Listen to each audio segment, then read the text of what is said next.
Okay. All right.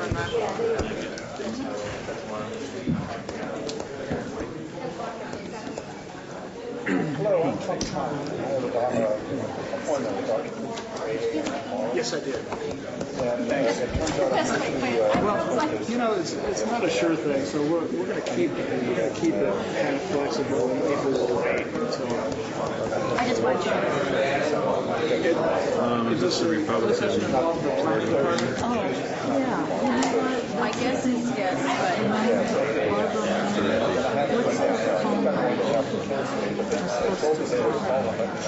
talked to Janice last night. Jim thinks it. Not sure who's more talkative this morning, the board members or the audience. Welcome to the Board of Supervisors. If you can, please stand and join us in the pledge.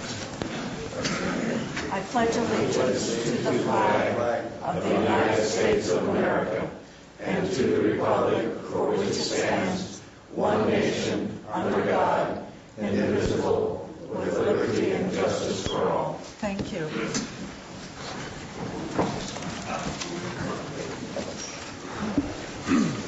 A closed session was held last week pursuant to Government Code 54956.9C, a conference with legal counsel, anticipated litigation, initiation of litigation, one case, county counsel by unanimous vote of the board with Supervisor Callaway absent. That's me. The board authorized county counsel to join as a party plaintiff in the matter of the County of Sacramento et al. Versus the State of California, Arnold Schwarzenegger, in Superior Court Action 3420090090983. I'd like to move to the consent agenda. Normally these items are routine, non-controversial. On items 9, 10, 11, 12, if any of the parties involved would like to have their item pulled on code compliance, please let me know. If any member of the board, staff, or public would like to have any of the other items pulled, please let me know. Mr. Kelly, could you please come up? Andy, could you just please come up? 14, 17, and 18. They're not. Those are not consent agenda items. Pardon? Those are not consent agenda items. What's a regular agenda item? They're under minute order. It's not really. Oh, okay. That's under the regular agenda. I'm Yes, sorry. that's quite all right. Mr. Kelly. 4 and 10, please. Okay.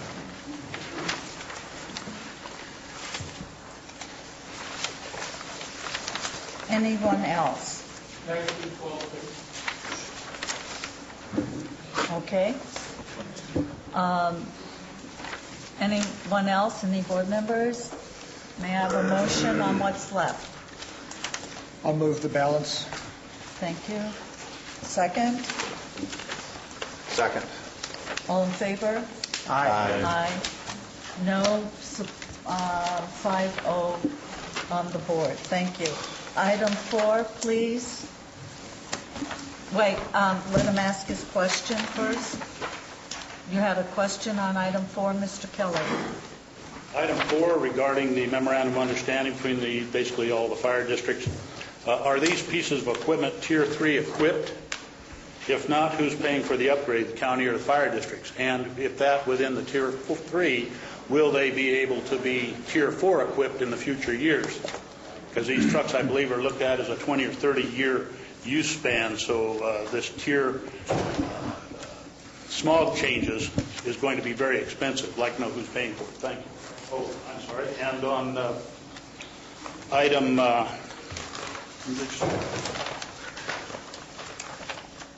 10, thank you. The issue is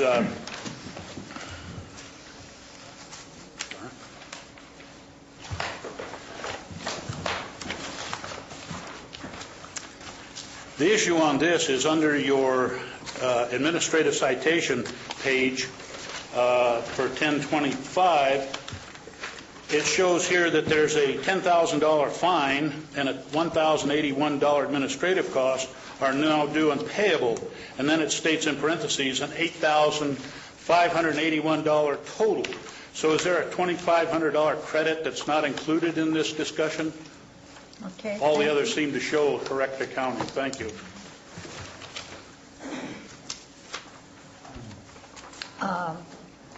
This is to do with number 4. I didn't pull it, but it was pulled, so I have Okay. questions on it. And your question on My number question 4? on number 4 is, those tankers are funded by, I believe, a fee of $700 that's imposed on the... $900. $900, okay. Now, are those fees paid by all the districts or just a few districts? Those fees are paid when people pull building permits when they are in the parameters of the Water Enhancement Trust Fund. So are all districts in that enhancement choice fund? The whole county is. The whole county is. And I Yes. believe you're exempt if you're so many feet within a fire hydrant. Correct. Okay, thank you. You're welcome. Well, it's not the whole county. There Well- are areas that are not. City of Angels is not.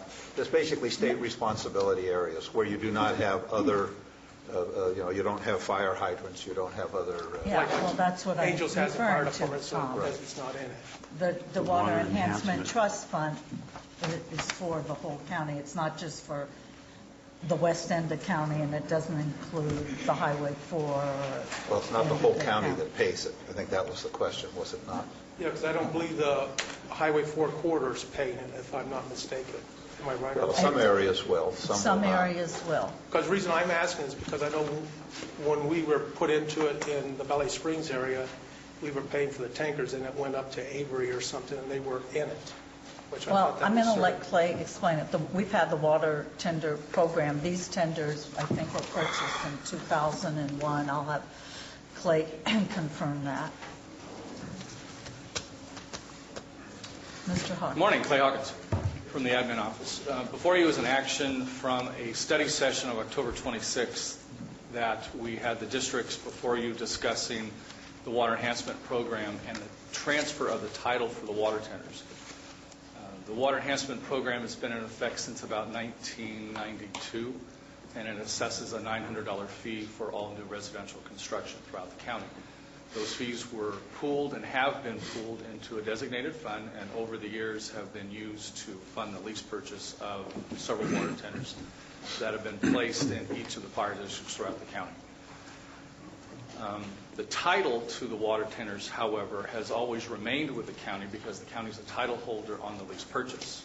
And in the study session, we discussed the board's desire to transfer the title from the county to the districts.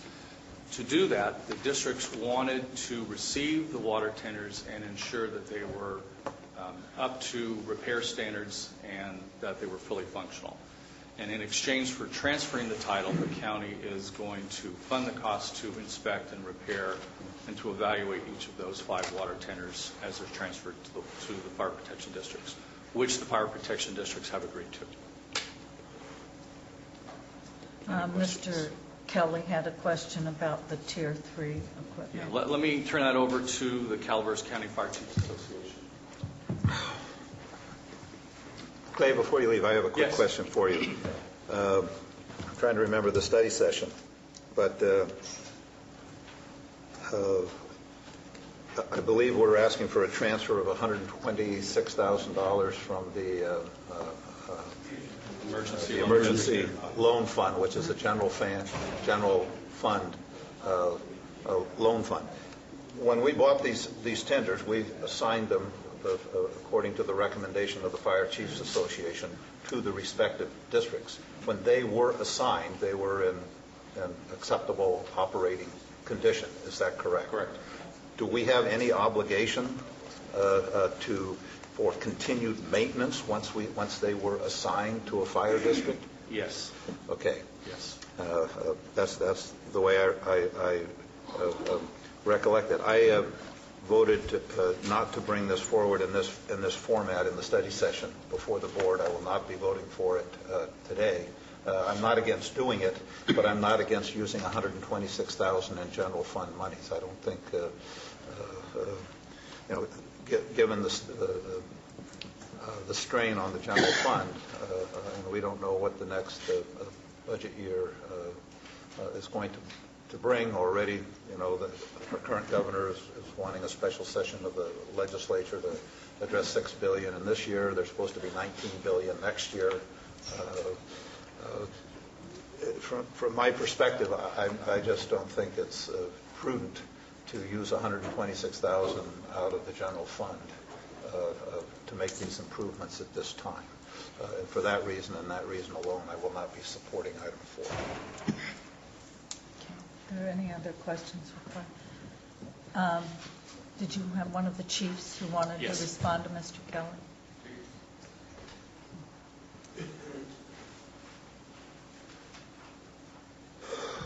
Good morning. Jim Rosebrook, Eltville Maloney Fire District, also the chairman of the County Fire Chiefs Association.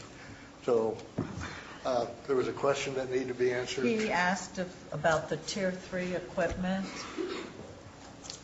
Mr. Kelly, do you want to repeat your question, please, for the chief? Smog requirement coming up on all diesel equipment. Right. It's in effect. And the Tier 4. These pieces of equipment go back to 2000, 2001. And they may not meet the ability to come up to those standards without major changes to include engine change. So I'm wondering who's paying for it if they do not meet it. What's my understanding, whoever holds title at the time paid for it. Okay, then my secondary question would be that, is it who holds title? If you folks hold title, are you equipped to pay for those changes if it requires an engine change? This could be a major modification. I think that would be questions that you could ask the fire chiefs. So each fire district would have to respond separately to that question? Yeah, definitely. I couldn't speak further. But I'm under the assumption that we're in favor of this transfer. That would probably answer that question. But again, they'll call the individual district on that. Okay. Thank you. Are all these rigs diesel powered? Yes.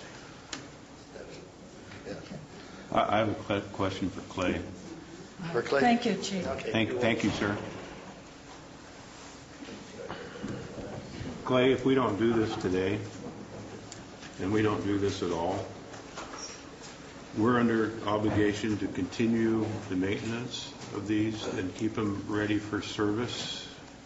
And we're also under obligation when the regulations that Mr. Kelly was talking about come into effect in order to keep these out on the road for use for all the fire departments. Yes.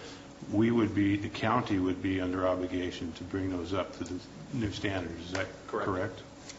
And do we have by any chance any idea what the cost for these 5 tenders would be? No. Thank you. Thank you. Clay, before you leave, let me ask a further question. If the board did not do this, and we basically said we're going to keep it within the fire enhancement fund, and as money comes in, we will then do these maintenance items, for lack of a better term, and then transfer title, what would the consequences of that be by doing it that way and leaving it within the fire enhancement fund, which was always the intent, rather than transferring money from the general fund into the fire enhancement fund in order to do these improvements? The economy has affected revenues in the fire fund and the $900 water enhancement fee as it's impacted all the county departments, and residential and total construction permits have declined, which in turn has reduced the amount of revenue that enters the water enhancement fund that in turn pays for the maintenance of the water tenders. Part of this transfer is to set aside the $126,000, which will look at the water tenders, evaluate them, do a bid inspection program, some plumbing and tank repairs, and a general inspection, including looking at the diesel and so forth, in an attempt to look at where we are for each of the water tenders. They're probably approaching 8-9 years old, some of them, so they've been around a while. But they're deployed throughout the county. They have a long history of use in improving fire protection, so they're a critical asset in our public safety arena. So the attempt was the board wanted to move out of the title holding for the water tenders and to move that into the districts. And the districts want to accept title. They wanted to receive the water tenders to ensure that they were operationally safe and up to speed on maintenance so that they could continue to deploy them in the field. And that was the purpose of this, was to arrive at a middle ground between the districts and the county and how we can move those water tenders over and get out from under the title. And the districts, in return, accepting the title, they're going to assume all those operating costs. And the county will be out of the water maintenance program, if you will, because they'll be moved to the districts and the county will be out. Correct me if I'm in error here, because I guess I'm supposed to be remembering 18 years back, but it was my understanding when we did this, and first off, I was adamantly opposed on the board when we started buying water tenders that we would buy them by borrowing money. I always thought that we should wait till we had the money in hand and pay cash for them, and so we managed to get, like everybody else, overextended when the downturn came. If we would have paid cash, we would have transferred title at the time we moved these to the fire department. We did not, because we're the ones that held the paper, and the mortgage company or whoever the lender was obviously wanted them to be maintained in operational condition. They didn't want to see their asset depreciate until the loan was paid off. So we agreed as a condition of, it seems to me, from the lender, that we would maintain them because the vehicles were in our name. But, they were new vehicles or freshly purchased vehicles when we transferred them. And it seems to me that the fire department has some obligation here to maintain them in an operational condition. We were doing it for the loan. We weren't doing it for, and that's so we could buy more water tenders than we had money for and borrow a whole bunch of money so we could play the political game and place them every place everybody wanted them.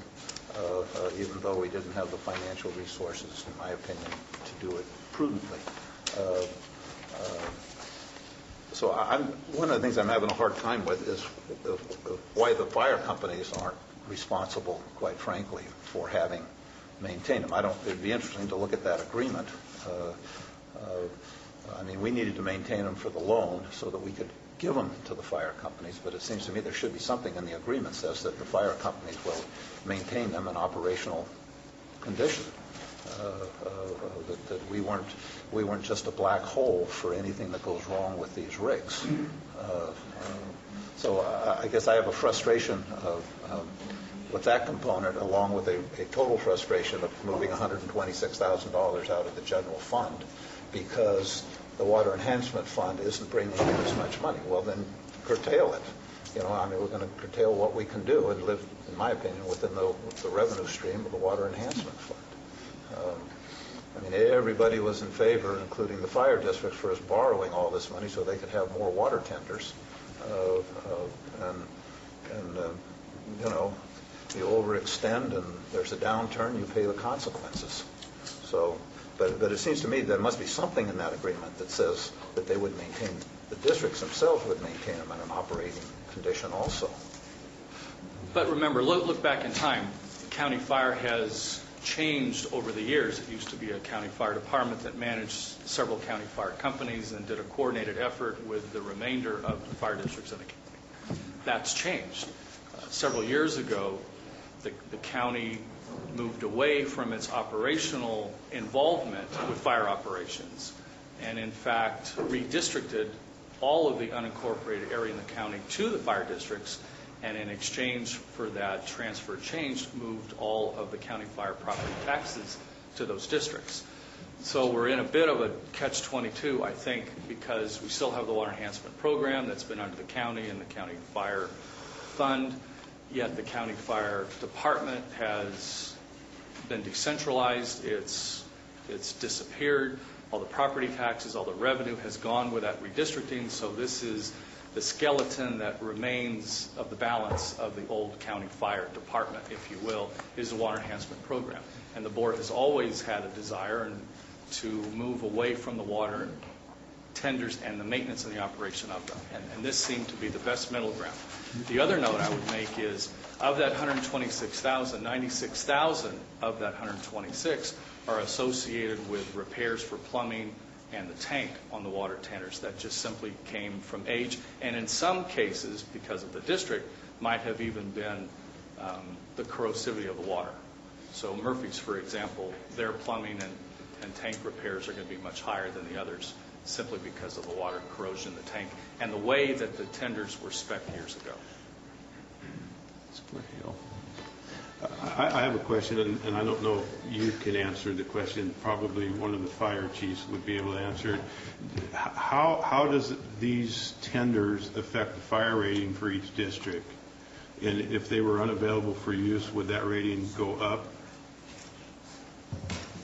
Madam Chairman, members of the board, good morning. I'm Joe Piccinini, Fire Chief with Central Calaveras Fire and Secretary of the Calaveras County Chiefs Association. First, to answer your question, Supervisor, yes, the ISO rating would go up. In fact, it was originally the mindset of you, the Board of Supervisors, maybe not you personally, but the supervisors of your time, to go into a water tender program to provide water tenders across the county to provide an ISO rating of 8 or 8.5 to 8 throughout most of the county. So therefore, if we were to abolish those water tenders, our ISO rating would definitely change. Water tenders are a definite asset to this community. Without water tenders, we will fail on our mission, whether it be independent districts ourselves, us cooperating with our other districts, or us associating with California Division of Forestry, CAL FIRE. Water tenders are definitely an enhancement to the county itself, to your constituents that we serve. And without those water tenders, we will fail on our mission. So I will urge you this morning to transfer those into our name. I would also like to address the Tier 2, Tier 3, and 4 situation. Right now, currently, fire departments are exempt from that federal standard of the Tier 3 and 4 upgrade. Any apparatus purchased of 2010 and above needs to have the Tier 3 and the Tier 4 emissions system.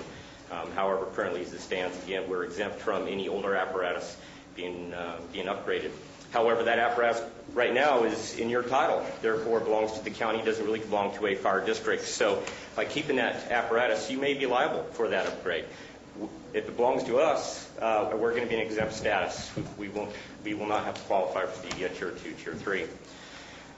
Supervisor, I understand your concern about taking 100+ thousand out of the general fund, and at this time it is definitely a concern. However, in just the past few years, several agencies have. Whoa, could everybody please mute or vibrate their cells? Thank you. Sorry, Chief. No, thank you, ma'am. In the past few years, several districts, including ours, have incurred quite a bit of finance cost in repairing our apparatus.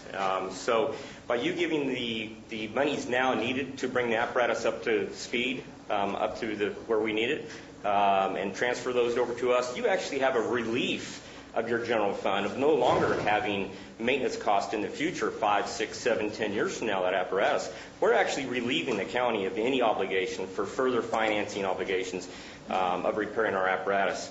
I would also like to point one thing back to you that I think is very important, is that the onus of this actually belongs back on you.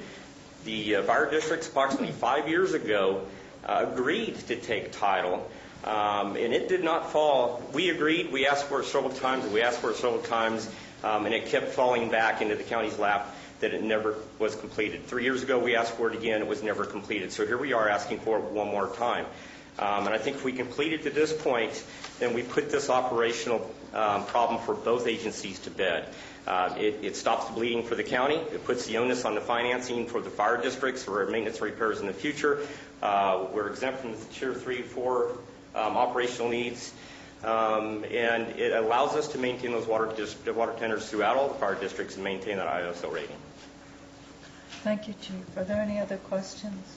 Yes, Chief, thank you for filling in the gaps on that. I'm well aware that about 5 years ago that the districts had pushed the county to make the transfers, and Yes, sir. and it goes back several CAOs beyond our current one that where the ball was dropped, and I guess that we do have to assume some responsibility for that. But the phrase looking a gift horse in the mouth kind of pops into my mind, that if the fire districts in fact were willing to take title 5 years ago, it's sort of, I'm going to vote for this, but it sticks in my throat a little bit that the districts are saying, but wait a minute, it's been 5 years, we think that you ought to bring the things up to speed. That's very much like demanding that I'm going to give you a horse and you want the vet to come out and file the teeth. There's a part of that just doesn't sit well with me. But And I appreciate your position, Supervisor. I really do. However, I really think that if you were in our shoes, that you would have to agree that we've asked for these. The contract or the memorandum that we originally have says that the county will maintain these apparatus in a state of readiness, not necessarily just routine maintenance and repair, but those things that are the extenuous costs, the heavy-duty maintenance and repair, and that's what we've continued to operate under the county. We've operated under the agreement in good faith. And we can continue to operate in good faith if that's what we need to do, and continue to come to the county for these repairs. This is the districts providing you, the county, the opportunity to finally say, okay, here's your water tenders districts, and you have the financial responsibility that goes with it. Thank you. Any other? Thank you, Chief. Mike, could you come up, please? Yes, Mike Weidrich. I have a question as a taxpayer. I'm one of the people that's paid that $900 in a couple of different places that I've lived within this county. And I'm wondering if part of the agreement that you're entering into with them, what's going to happen to the $900 fee that people continue to pay that's supposed to be in that fund for that water tenders? Is that being turned over to the fire departments, or are you guys going to use that for some other purpose than what it was originally intended? We can only use it for the Water Enhancement Fund. And there's several things that we could use it for, extending a water line, not just water tenders, fixing, I think down in Jenny Lynn, we're hoping to fix the tank. Add to it, Gary, to There's also implement two other tenders that are still under the program. These aren't all of them. Okay, well, that's just my question. What's going to happen to the future funds? Are those going to be given to or divided up amongst the fire department so that they can continue to maintain this? Because it was my intention, my understanding when I paid that $900, I was given the option to either have a storage tank on my facility or pay for the water tender. So if the water tender is turned over to the fire department and they don't have the funds to maintain it, does that mean that my house burns to the ground? Can't answer that question for you. Well, as a taxpayer, someone needs to answer it. No, understand that. Clay, did you want to, just talk generically, the Water Enhancement Trust Fund cannot go into the general fund. It has to be used for those things that are allowed under the Water Enhancement Fund. The 1992 resolution says water delivery systems, and water delivery systems can be interpreted as extension of water lines, mobile water tenders, could be firefighting engines, it could be any water delivery system used for fire prevention, fire suppression. Okay, thank you. Are there any other questions on this item or comments? Yes, ma'am. My name is Peter Reyes. I'm from Valley Spring. Just a simple question, and you probably all know the answer to it. Are the fire districts in this county dependent or non-dependent districts? Because that will affect the funding, the source of the funding. Are they all dependent or are they all non-dependent? They're independent. They are dependent? Independent. Independent. Okay, so all the funding is coming from Batino County. No, that's the funding coming from the county. The state law was changed in 92, 94, whatever it was. And the county had an option. Either we can do an in lieu fee and do water tenders as the delivery system, or we could require a static water supply of umpteen gallons, I forget what it was, 1,000, 2,000 gallons on site. If we did the static water on site, then we were going to have to charge an annual fee because somebody has to go out and look at all the water storage tanks and make sure they're still holding water. And the experience has mostly been when you do something like that and 5 or 6 or 7 years go by, you go out and look at the tank and there's no water in it. And you know, if it's a redwood tank, it now has holes and the like. So we decided we would do a water tender program. It would be very simple to administer. It cost a fraction. The $900, as I recall, was a fraction of what it would cost to put in a 2,000 or whatever however big the water tank was. It would not be, sort of unsightly. We wouldn't have to have an annual inspection fee and an annual inspection to check and make sure the tanks were meeting all the current standards. And that fund then was used to buy these water tenders so they could get out there with a supply of water to put out fires. So that was the trade-off, and that's why the board did it. The board didn't just do it from out of the blue. They did it to answer a state law. I appreciate it, and I really support the idea. The reason I asked, in my prior life, we had a little problem with the Byron Fire District and the East Bay Fire District, which was one was a dependent, one was another dependent. And my wonderful supervisors decided to take all the nice equipment that the Farm Fire District and their constituents were willing to pay, then they wanted to roll it into a dependent district. So, matter of fact, it resulted a gentleman by the name of Turlock. That's fine, okay? One thing. I can appreciate it. And we do the water enhancement because we did it as part of the building fee. So when you go over and pull a building permit, we collected the fee there rather than sending you out to all kinds of independent districts. And I want to compliment you. We allocated the money according to the recommendations of the Fire Chiefs Association. So and I tried to remove the politics of the board from it. I don't think we did, but because we ended up buying too many. No, the other thing is that we're talking about. Tom, he's got another question. Go ahead. We're talking about this change of the stuff.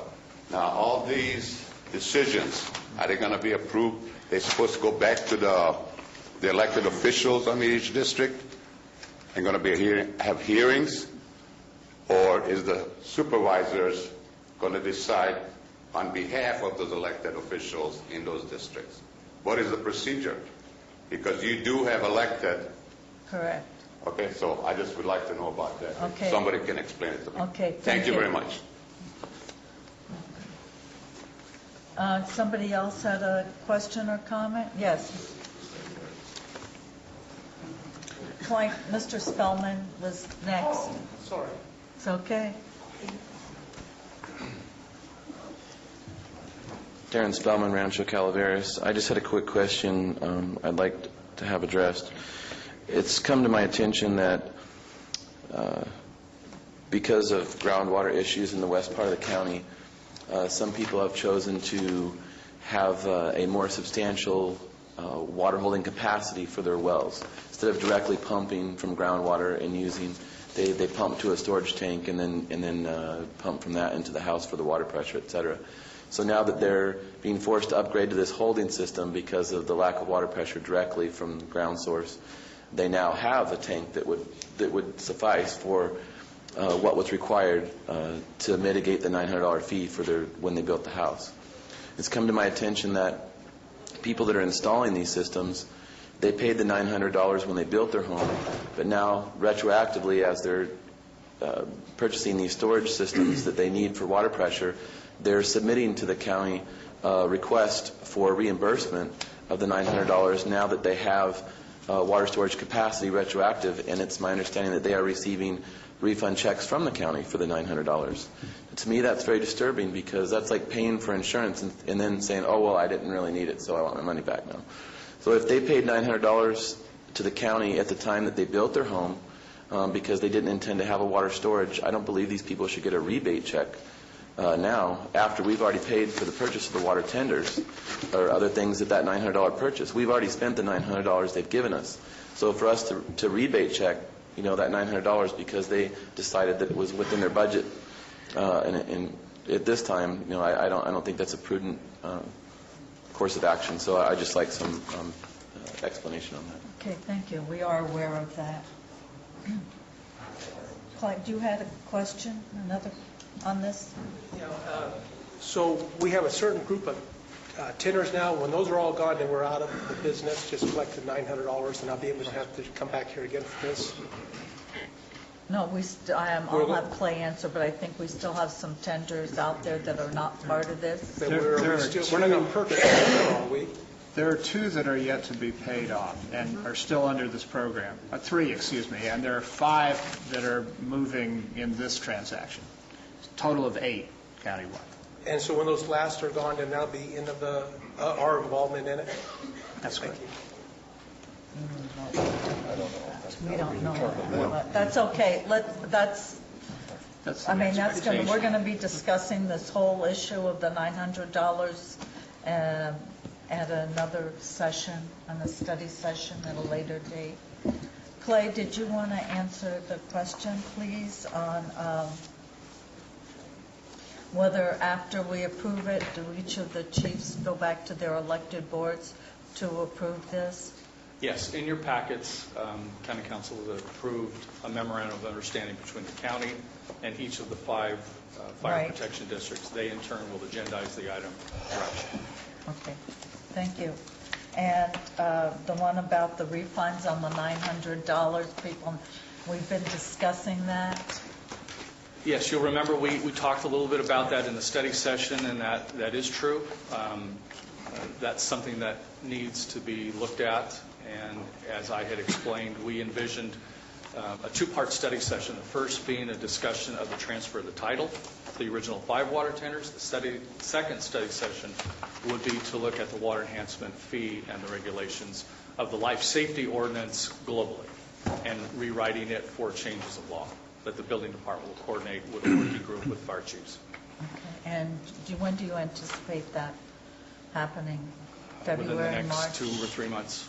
Okay, thank you. Are there any other comments or questions on this item?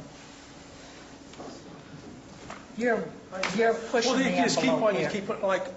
My understanding is, though, if these people that's got their $900 back for the supplying the 2,000 capacity, the fire department still has a right to enter that property and take that 2,000 gallons if there's a fire in the area and need it. Am I correct or wrong?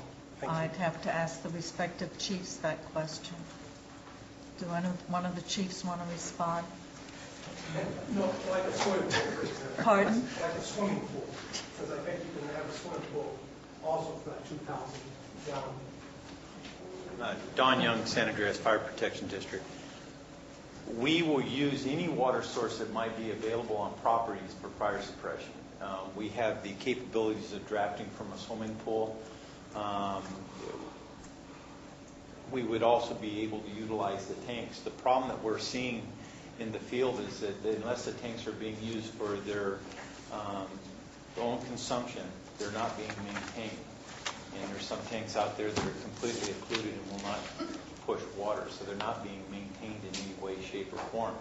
So getting away from that at some point in time might be what we need to do, and then there wouldn't be an in lieu fee. But we'll use any water source.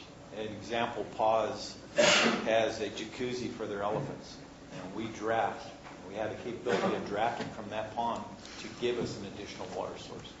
So the helicopters will come in and they'll dip out of your ponds and they'll dip out of the pool, or we'll draft from it. Whatever we have available, we'll use.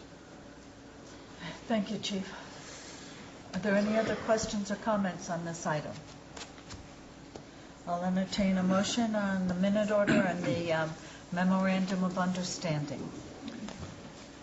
I'll make that motion with an additional comment, if I might. It seems to me to make plenty of sense to have the people who are going to maintain it be the people who hold fee title to it and as well are responsible for operating it. So this actually puts things into an alignment, and it has been a delay. It has been something that's spanned at least 3 CAOs. I'm very pleased that this one picked it up and reached an agreement. When you transfer a vehicle of this nature and with the important public safety aspects of it and central to the fire district's mission, you want it to be functional.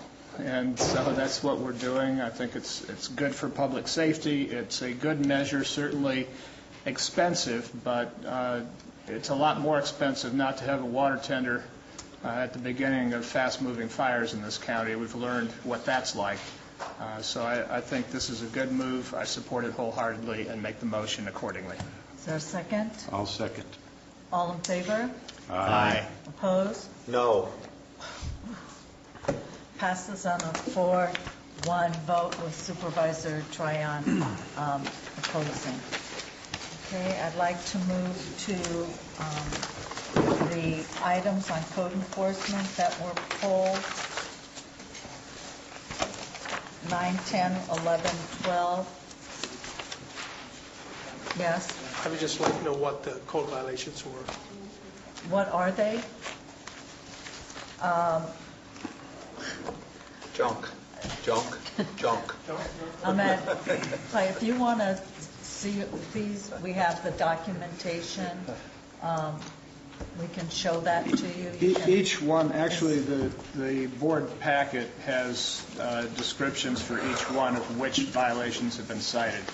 And some of them have multiple citations, and some are visual blight and junk, but there's some with quite a list, actually. Okay. Todd Barr with Code Compliance. I believe Mr. Kelly originally pulled number 10, and thanks for catching that. When I originally submitted the packet, Ms. Boyce actually caught that error. I believe I corrected it in the electronic file and simply made the wrong copies. So if we were to pass this, it would be with the correct calculation. Yes, I actually sent a corrected citation to the violator in that case also. All right. Thank you. Okay. Thank you. Did you want to answer the question of what citations in the others that have been pulled? I think 10 was the only one that was pulled. Yeah. No, actually, we have all of them pulled. He wants, if you'd like to see them all 5, we can show them to you. The main thing is, I pulled them last time you had them on Correct. the consent agenda. I just think when we're taking somebody's property and stuff, I don't think it should just be a consent thing. I think due process isn't being done here. I know legal counsel will inform me that due process is being done here, but the Constitution is very clear on what due process on property. It doesn't beat around the bush. It says $20, you're entitled to a jury trial. That's what the Constitution says.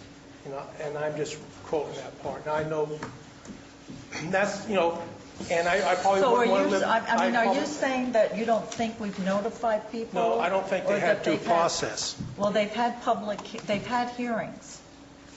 Public hearing is different than due process. Due process is specifically stated what due process is. The Appellate Court of California has handed down a ruling what due process is. And our Supreme Court of California says that administrative hearing is not due process. Now, I'll keep pulling them as long as you keep putting on the consent item. But the consent agenda is a legal agenda. I understand that, and that's the reason I'm pulling it, because most of the time it goes through without a comment. No, this is only the second time. They were always, and we changed the process for doing these.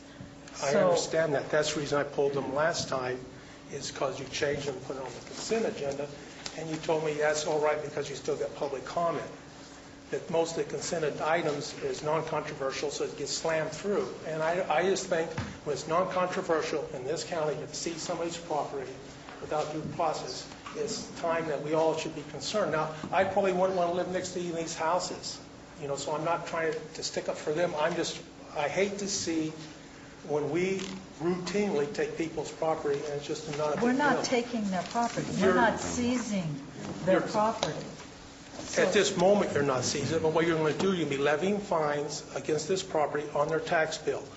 And in 5 years, you will send a man out with a gun to remove that person from the property on a sheriff's sale. I mean, that's why it works. That's not what we've ever done, Todd. We lien the property. When the property's sold, that's when there's a reimbursement. We don't take the property. That's correct. We've never. This is, in this administrative process, a citation is issued. On that citation, there are an appeal process that are printed right on the citation. They have the opportunity to appeal at that point. If an appeal is not filed, then these packets then come to the board to uphold the citation.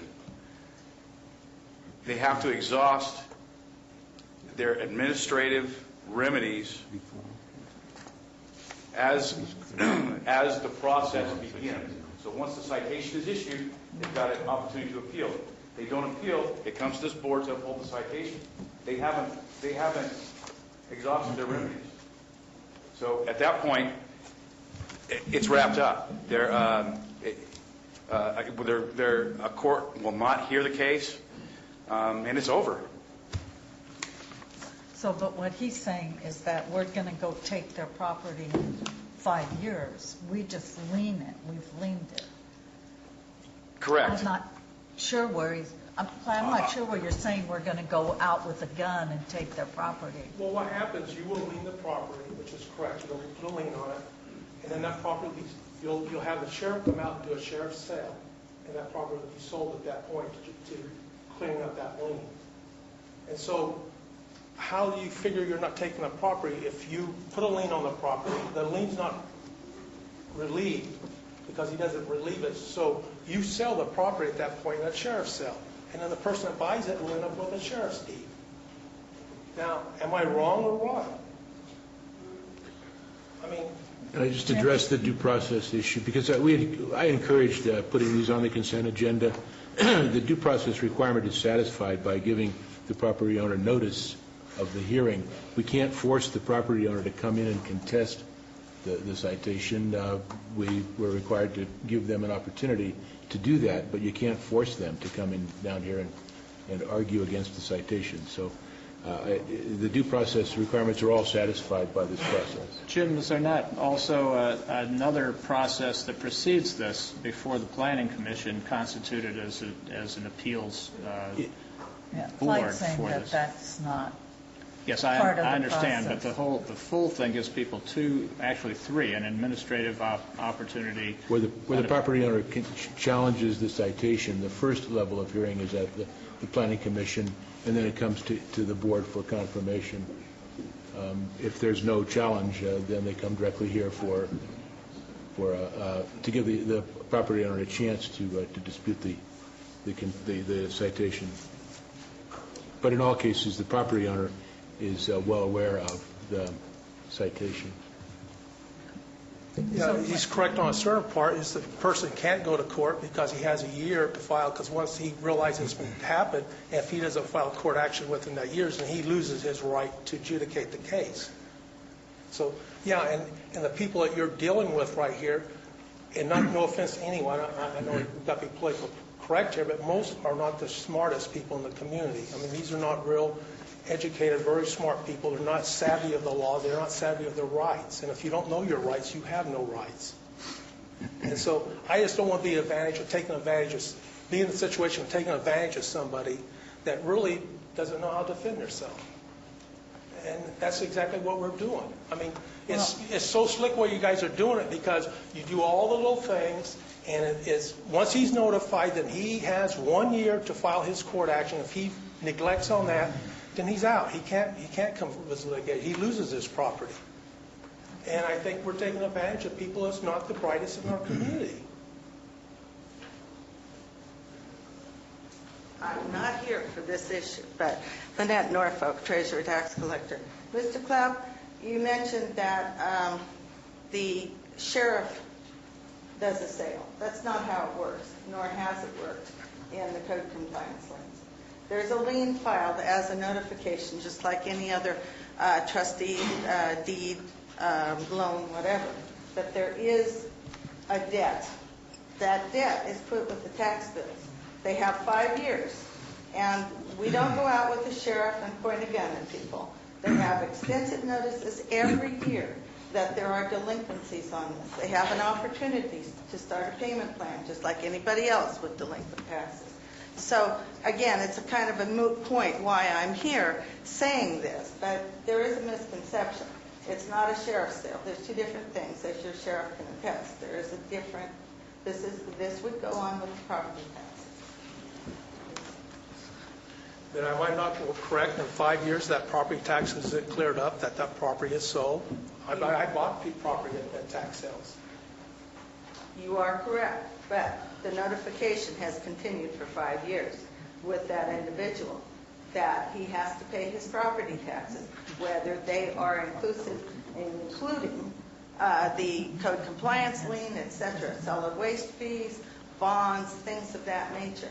So, there have been notices. It's not like we just arbitrarily go out and say, hey, we're going to grab it in 5 years. But again, it's a moot point. I had not come here this morning for that purpose, but I did want to clarify. It's not a sheriff's sale. They come in half as much paper, I believe. Okay, Gary, you had a question? Yeah, Todd, I have a question on item number 9. Items 10, 11, and 12, the fine amount's $10,000, but on item 9, it's $15,000. Why the $5,000 difference? Where's the, I'm sorry, what's the name on that one? I don't have the... That is Milliken, Ronald, and Nancy in Burson, California. Is that the imminent danger aspect? Yeah, it has to do with the number. It actually has to do with the length of time and number of violations. You can see this one started in 2004. And that was the, well, I'm sorry, did that answer your question?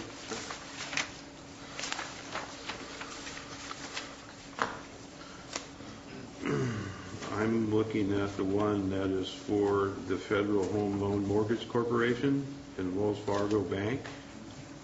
I thought you said it was Milliken. It has more violations, and it's still $10,000. It started in 2007, 3 years later. So you're accumulating time. It's accumulating time. Oh, okay. That's correct. It's accumulating time.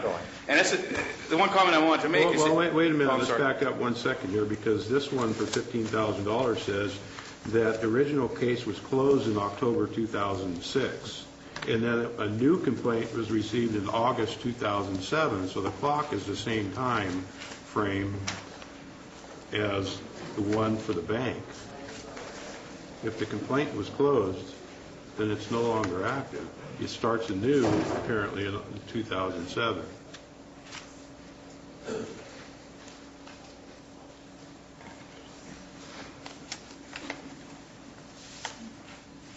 You said the federal home loan mortgage is $15,000? No, that one is 10. Number 9 is... Number 10 is $10,000, and it has as many or more complaints as the one on for Nancy and Ronald Milligan, and the time frame for both complaints is the same. But yet, the Milligan property is $15,000. Okay, well, I'd have to do a complete review of the file. What I can tell you, what normally the formula that we use is it's $50 per day per violation, and we total that and normally take a quarter of what that fine could be and apply that fine to the case. In other cases, can we pull this one off and you do some investigation and bring it back next week? Is that possible?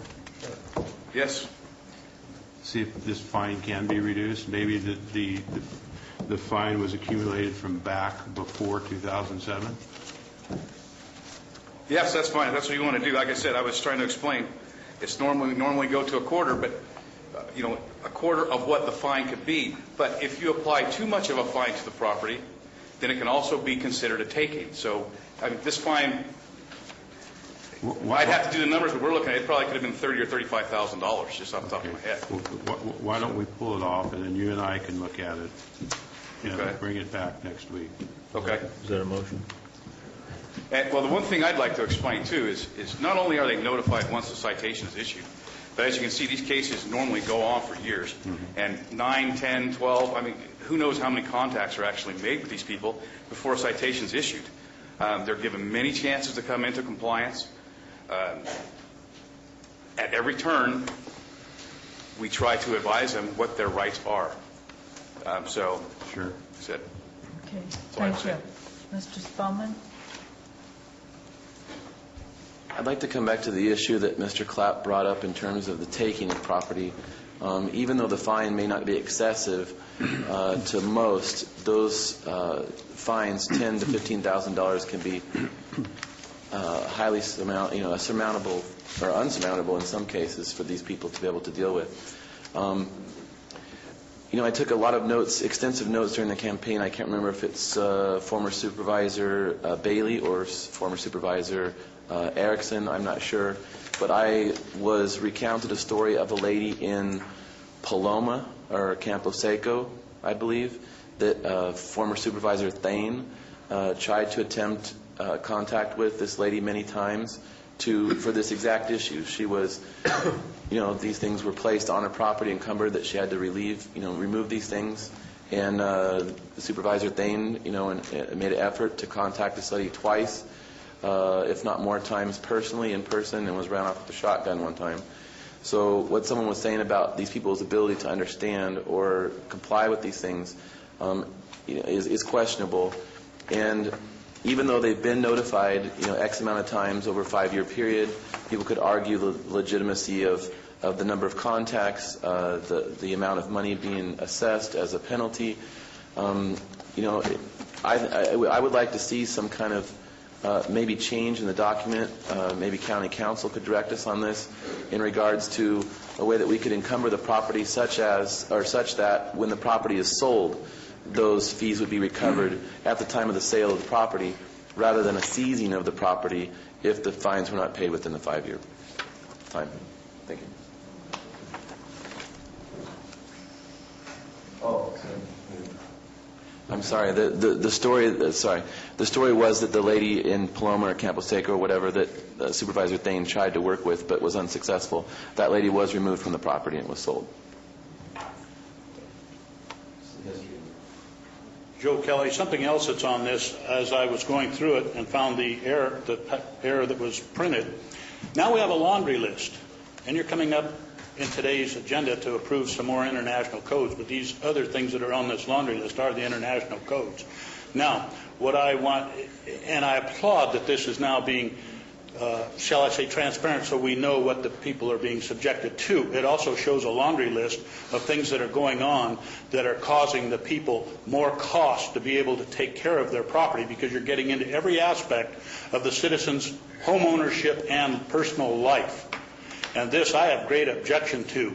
But the other thing I have is, how far are you folks willing to go to enforce your codes? You have a nuisance code now that I'm getting ready to work on and go to code compliance and the building department.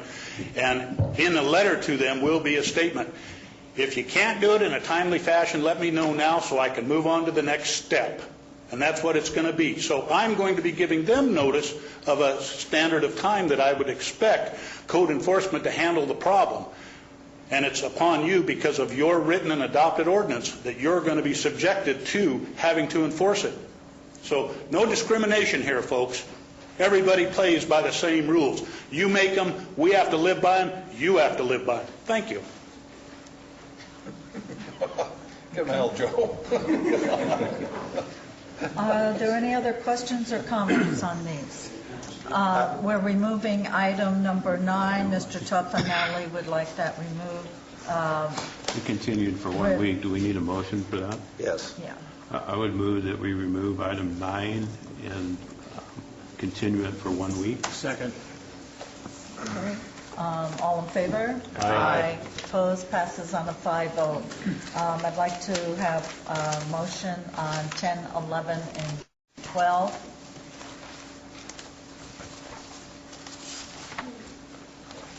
None of you want to make a motion? I'll move these 3 items, Thank you. Madam Chair. And I will second. I'll second those 3. All in favor? Wait a minute, I have a quick comment. I guess my comment would be that I don't think these items should be on the consent agenda. It seems to me when we're leaning property and establishing fines, 10, 15,000 or more, that those kind of items belong on the regular agenda. So I'm not in favor of putting these on the consent agenda. I think they receive more scrutiny and more discussion if they're on the regular agenda than they do on the consent agenda. I just don't think that meets the criteria for the consent agenda, or at least my criteria.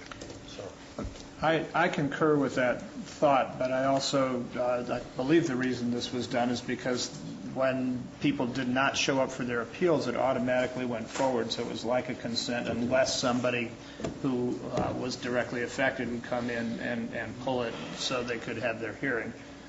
So I agree in principle, and I think we should replace them on the regular agenda. On the other hand, it's a distinction without all that much of a difference. I'll agree with that. I do have one question. Are any of the property owners in the room today? No? There were some people that came in later. I asked that question.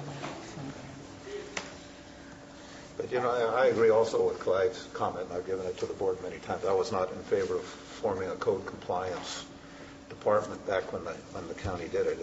And many of these people are basically for lack of a better term, the rural homeless, and some of them may even have some mental institution or mental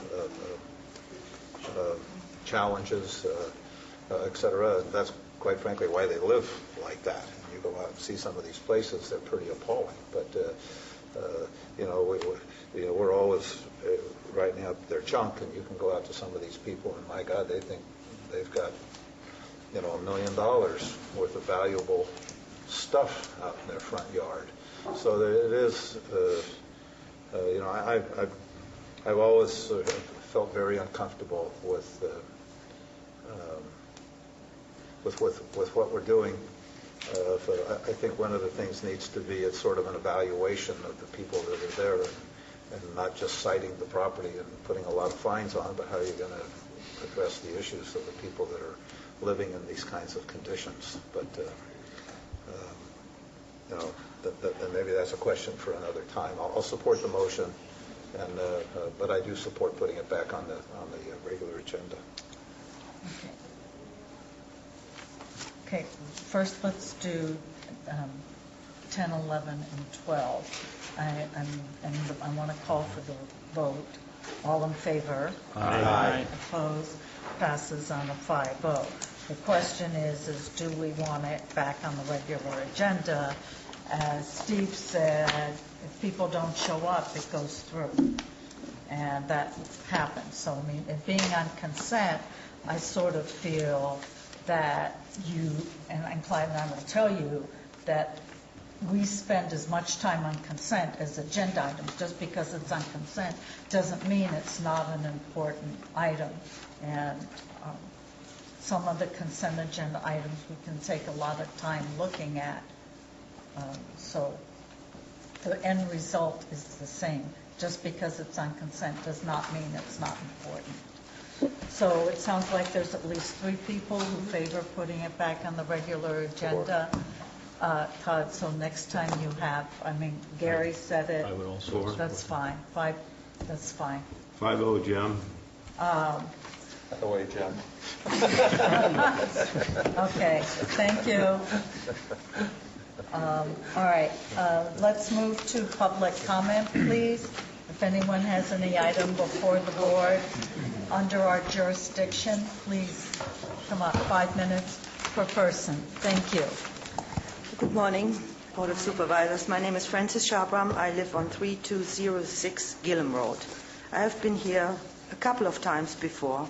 Let me give you a quick time schedule on the road. In 2006, the road was in such bad condition that Rob Houghton, head of public work at that time, wrote me a letter acknowledging the full responsibility for the road, and he would go ahead in a timely manner to do maintenance on the road.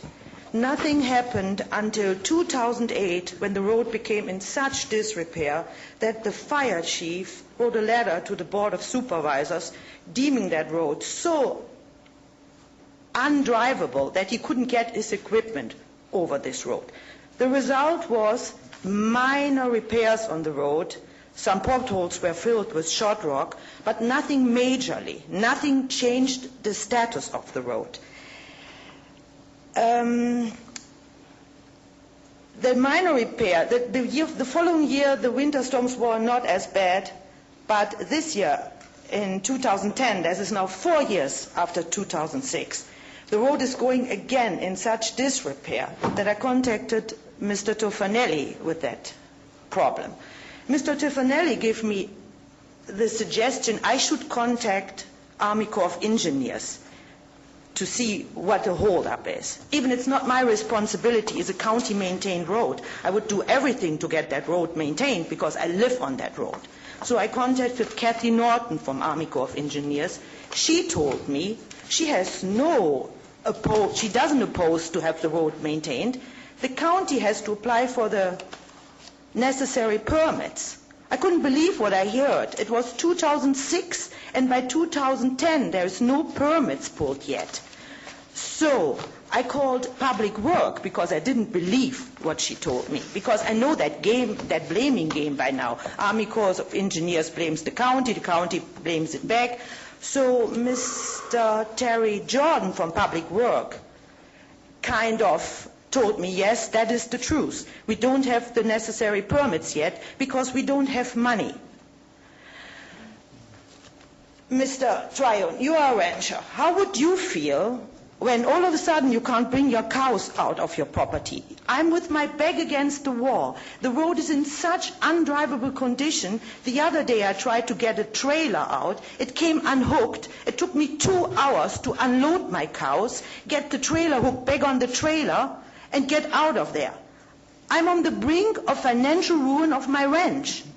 Since 2006, I'm coming here begging and begging and begging that something happens. How far should I go? For years, I take really losses in personal health, in property damage, because have you driven that road on a daily basis? Do you know what I have to go through? On top of everything, other people driving this road, 40 of your constituents signed a petition to you, Mr. Tofanelli, to do something about the road. You decided to ignore it. I sent you emails. I have telephone calls. I called Public Work 5 times last week. Do you think I get one response about that condition? And it's not a minor issue, it's a big issue.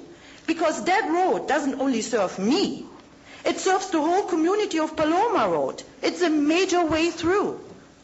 So what does have to happen before you guys do something about it? Does it have to have a major accident? Actually, I'm so with the back to my wall right now, I'm really considering legal actions. Do I need a court order to get that road fixed? Please, some of you give me an answer. What has to be happened that something happens about that road? I will have Mr. Tofanelli call you and set up a meeting between you, Mr. Tofanelli, and Public Works. I would really much appreciate it. Thank you. But it has to be on very short notice because it's in absolutely undrivable condition. Okay. Oh, one more thing. As a taxpayer, the county spent in 2008, I don't know how many thousands of dollars to vacuum the creek. Because of your inability or unwillingness to maintain the road, the creek is filling up again with tons and tons and tons of gravel. We became partners of Fish and Wildlife. We're doing creek bed restoration. We planted trees. Okay. Do you think they will be happy to find out what's going on there again? Okay. Sorry. We'll make that part of, no, thank you. We'll make Please, that part thank of you the very much conversation. for listening to me. Thank you. You're welcome. Krista Thompson, Mental Health Services Act Coordinator for Behavioral Health Services. I have two very... Could you speak up, please? Yes, I'm Krista? sorry. Thank you. I have two very brief, very non-controversial issues I would like to share with the board. The first of which is an invitation to our mental health board meeting this evening to learn about our Medi-Cal services for children and young people under our early and periodic screening and diagnosis and treatment program. And we are actually required by the state to provide some information sessions that include details about our therapeutic behavioral services, or TBS. And we've learned from previous meetings for these stakeholders of our services that we need to broaden our scope a little bit. So today we will, at 4 o'clock at our mental health board, at our Behavioral Health Services Mental Health Clinic here at the Government Center, we will have an introduction to all of our services for children. So we'd like to invite the community and anyone else who has an interest in this, who has children in our system or is curious about the services that we offer for children, to please come and attend this information session. The second item comes with a present.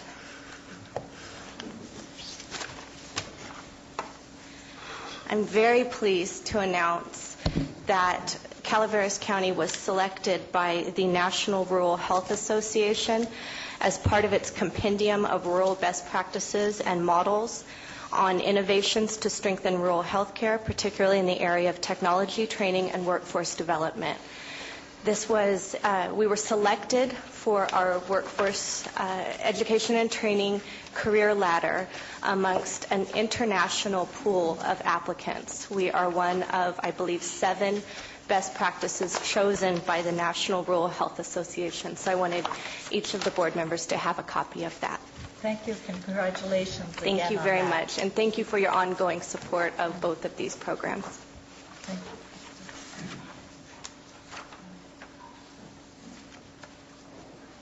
Good morning.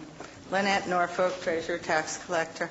This is my public service announcement, I might say the last one, regarding property taxes. First installment is due by December 10th, which is Friday, by 5 p.m. at the office. Postmarks are accepted. People are coming into the counter all the time. We have a lockbox out in the parking lot. Credit cards are accepted as well. And I might say that this year the taxpayers may see a little slowdown in the processing of their checks because we are down one person as a result of layoffs, and the furlough did us a little damage on time and keeping up with the mail. But other than that, we're perking right along, processing payments. I got to get back and get going on some things right now. So, any questions? Well, I want to do my part, Lynn. Please process my check last. Oh, okay. Or is Marita's next to last, right? Yeah. Okay. Thank you very much. Over the years, thank you very much for the public service announcement. You're welcome. And, Thank you. Please let Ms. Sullivan know that that's going to be part of her job duties. She is well aware of that. Yes, she is. And we'll miss you. Thank you very much. All right, thanks. Thank you. Who's this from? Bonnie Newman, Double Springs. Thinking about the mental health department brings to mind a failing that we have with traumatic brain injury. You know, I've been looking for services for my client for at least 3 years now. And because of his disability, he doesn't qualify for mental health services, although I feel some would benefit him and his condition. I've got some bad news.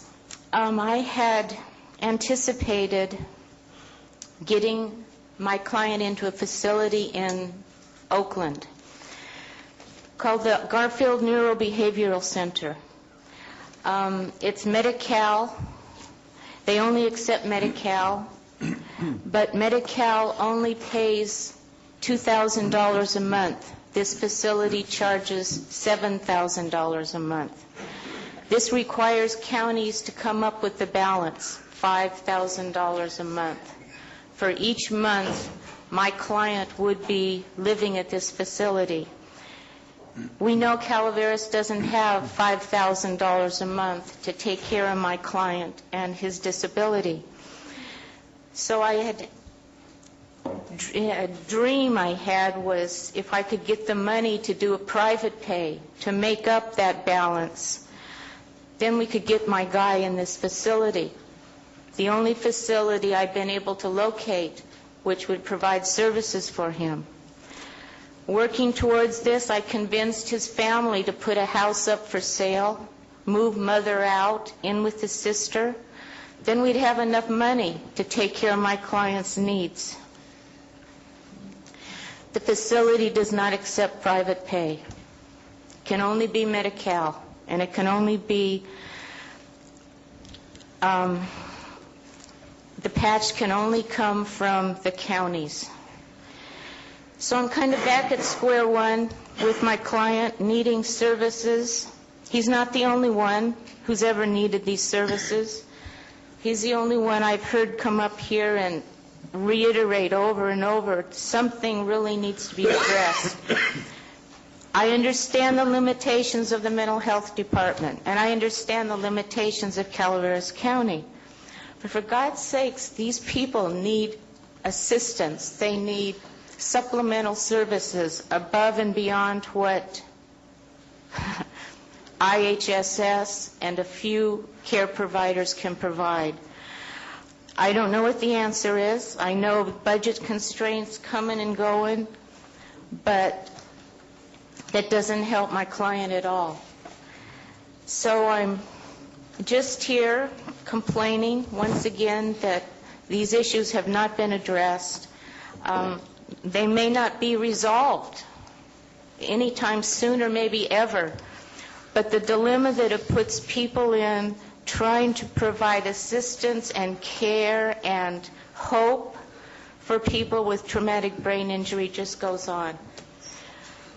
And I'm really frustrated. And if anybody has any ideas how we can accomplish getting what's necessary for people in need, I'd sure like to hear about it.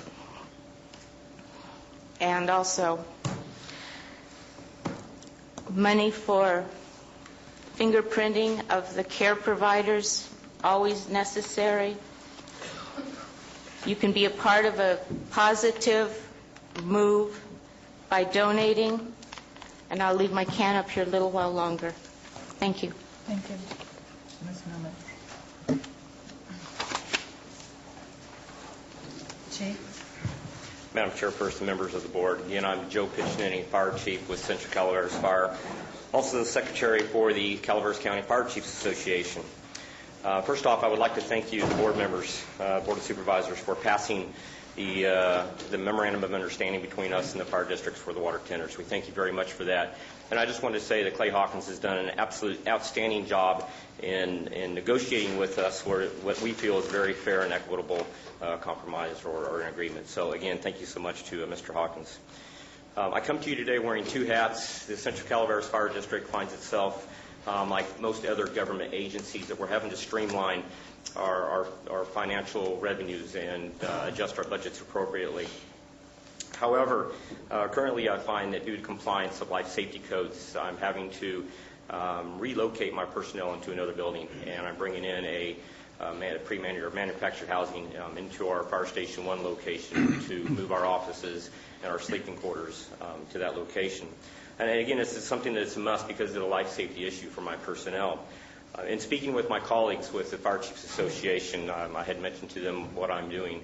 And at that point, it's just been discussed that other fire districts in the future will be looking at possibly doing different types of buildings, the same thing, or other types of construction projects. Therefore, we decided as fire chiefs, as a collective unit, to pass a resolution within ourselves. It was unanimously passed, coming before to you to present this resolution for your consideration in the future to consider a resolution from the county to pass permit fee waivers for fire districts in the future that have any type of construction projects. This is something that serves you and your citizens. The fire districts, I just would like to point out, receive no type of revenue from the county. Prime example is the San Andreas Fire District receives no revenue streaming whatsoever from Calaveras County for the coverage of this complex for fire protection. By you passing this permit fee waiver would be just pretty much a quid pro quo for the fire districts. We serve your areas, and you allow us that permit fee waiver so that we can continue with the level of service that we continue to have. It's our desire as fire districts to provide the best possible service. I think we do so throughout the county, and by working in cooperation with you, Board of Supervisors, I think we can continue the level of service we're currently providing. So I'd like to present to you at this time this resolution, again, is unanimously passed by the Fire Chiefs Association for your consideration in the future, a resolution on your behalf to waive permit fees for the fire districts. Thank you, Chief. Are there any other public comments? Yeah, my name is Ron Randall, Valley Springs. And I'd like to talk to you a little bit more about what Francis Shabram Could was you talking. speak into the mic, please? Thank you. Okay, I'd like to talk to you a little bit more about Gillum Road and what Francis Shabram was talking about. This has been ongoing since approximately 2006, I think is what she said.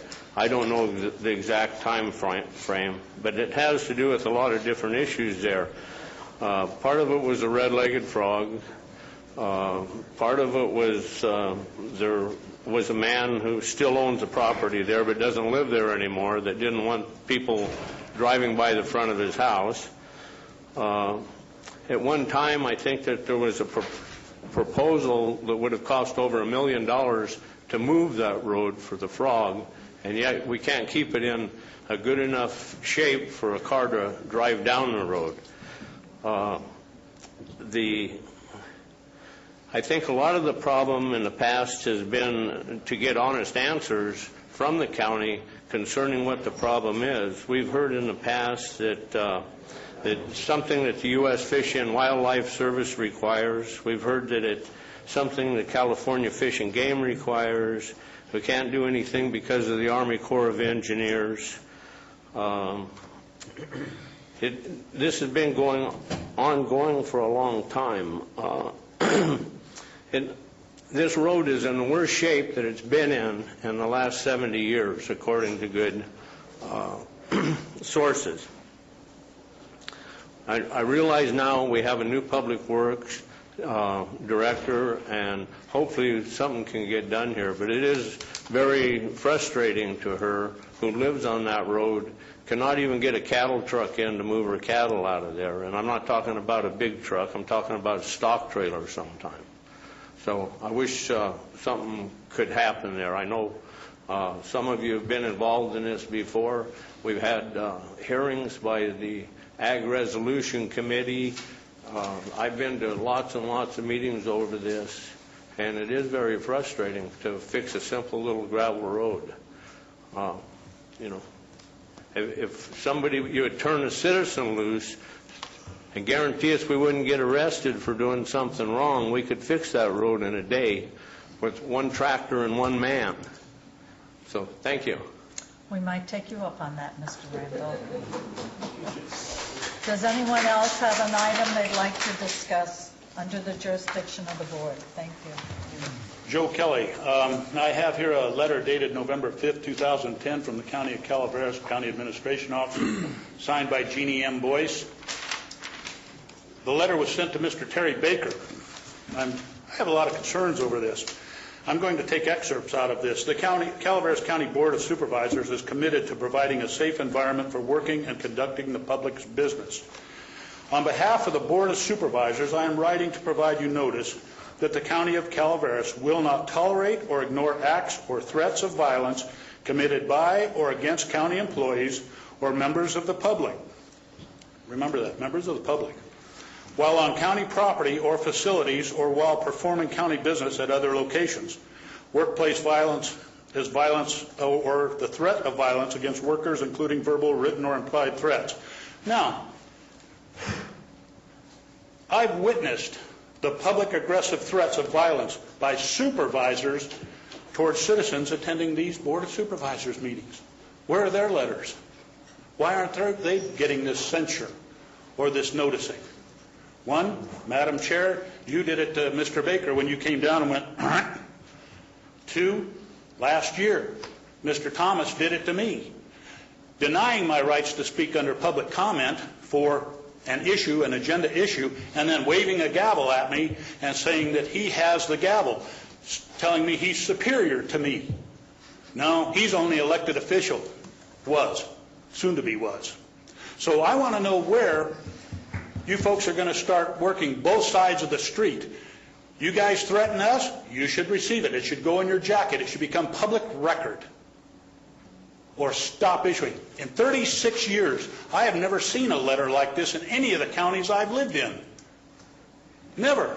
And I've seen a gentleman get up with a European accent and tell the Board of Supervisors that if to get your attention, if I need to smack you up alongside the head with a 2x4, I'll do it.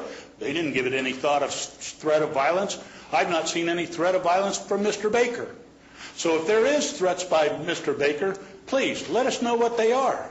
But we see what you do because you're kind enough to have it recorded. Thank you. Mr. Kelly, thank you. Morning, Board of Supervisors. Andy Ballantyne, District 5.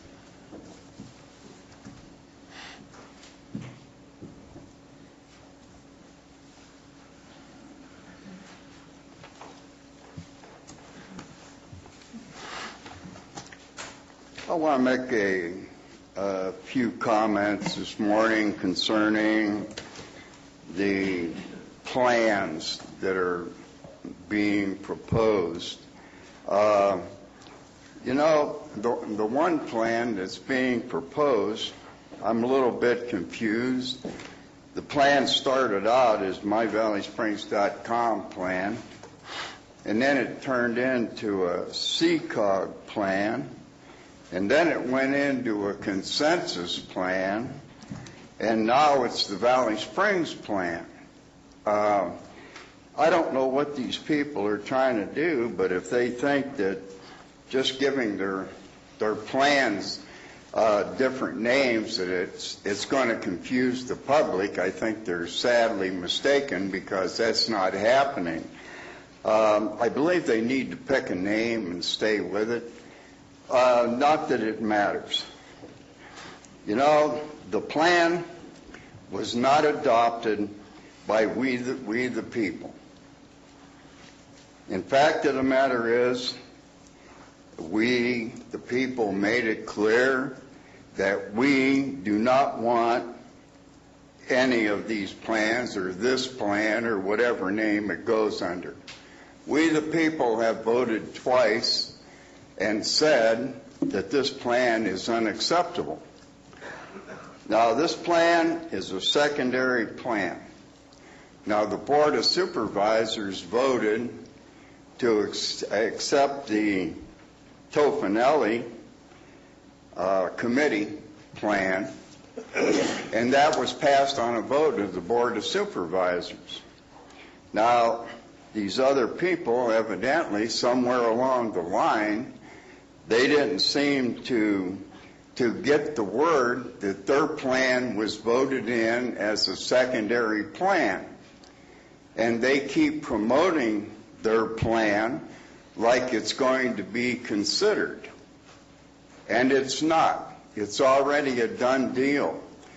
The Board of Supervisors needs to come out and they need to clarify the fact that the consensus plan or My Valley Springs plan or CCOG plan or myvalleysprings.com plan, whatever it is, it needs to be stated by the Board of Supervisors that this plan has not been adopted. It was voted down by the Board of Supervisors.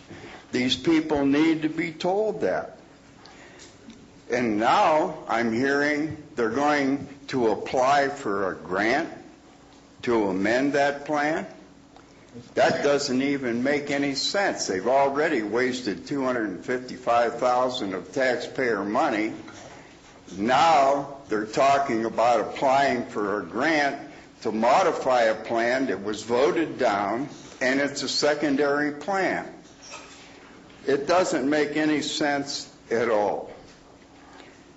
And, you know, you need to tell these people to stop seeking grant money.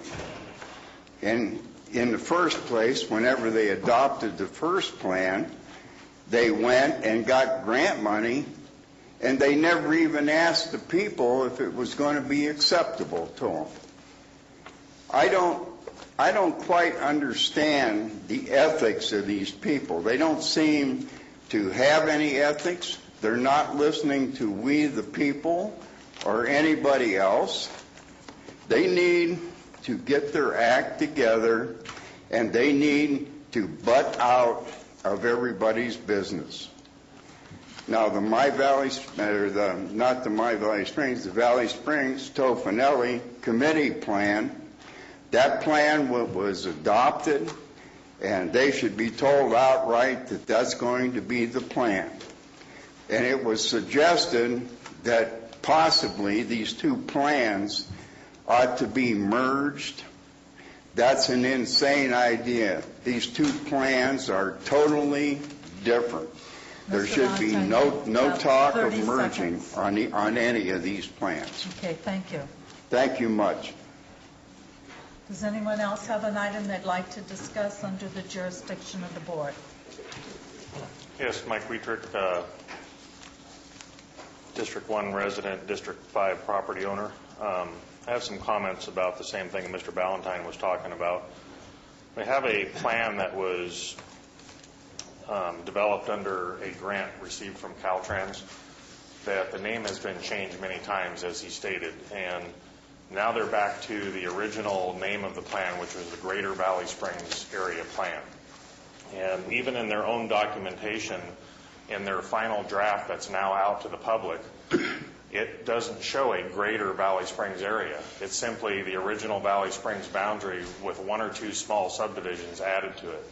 So the simple name of the Greater Valley Springs area is misrepresentation of what they're putting forward to the public.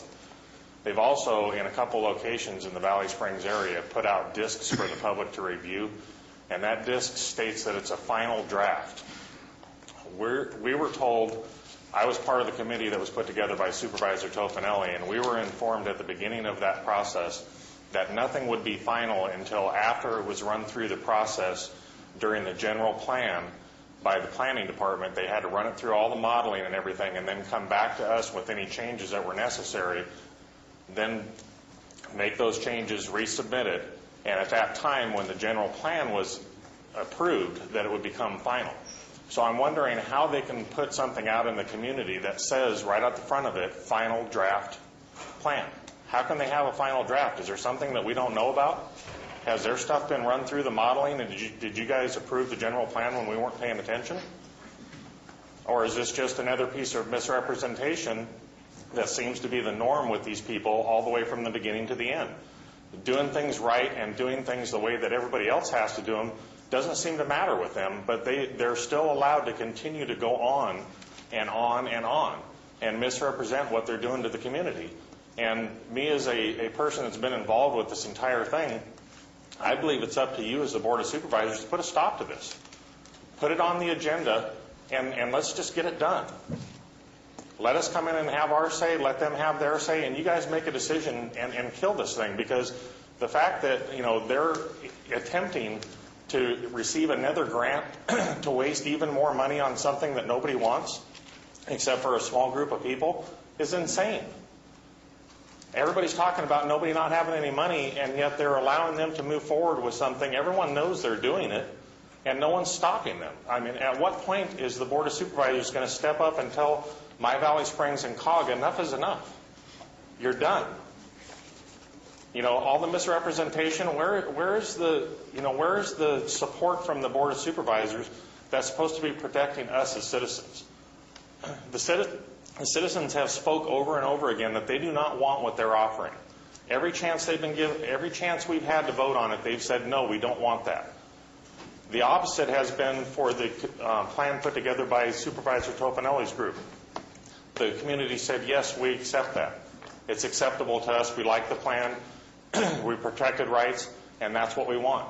So why are they still being allowed to move forward and continue to try to waste taxpayer money to force something down the throat of people that don't want it? I simply don't understand why you guys can't bring this before your board and get it over with. It should be done. It shouldn't be continuing to go on, because the longer it allows to go on, the more it tears apart that community down there. A decision needs to be made one way or the other.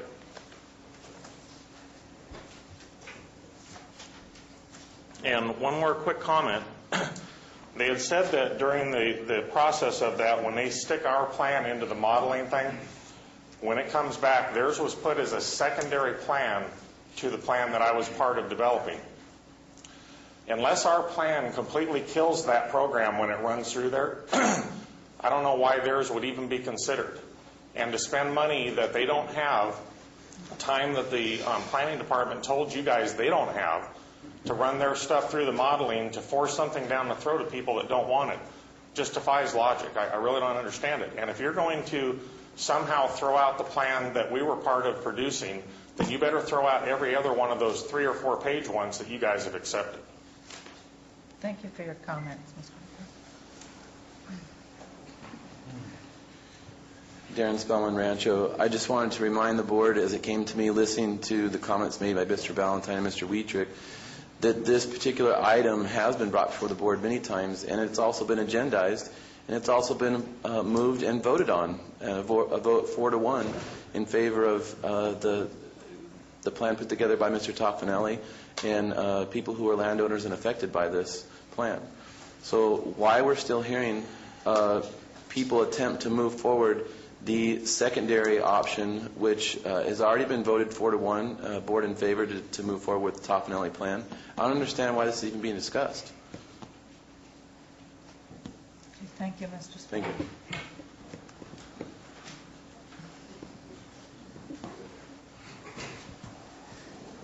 Laura Most, Rancho Calaveras. I wasn't going to speak today because I have laryngitis, but I just couldn't sit there any longer.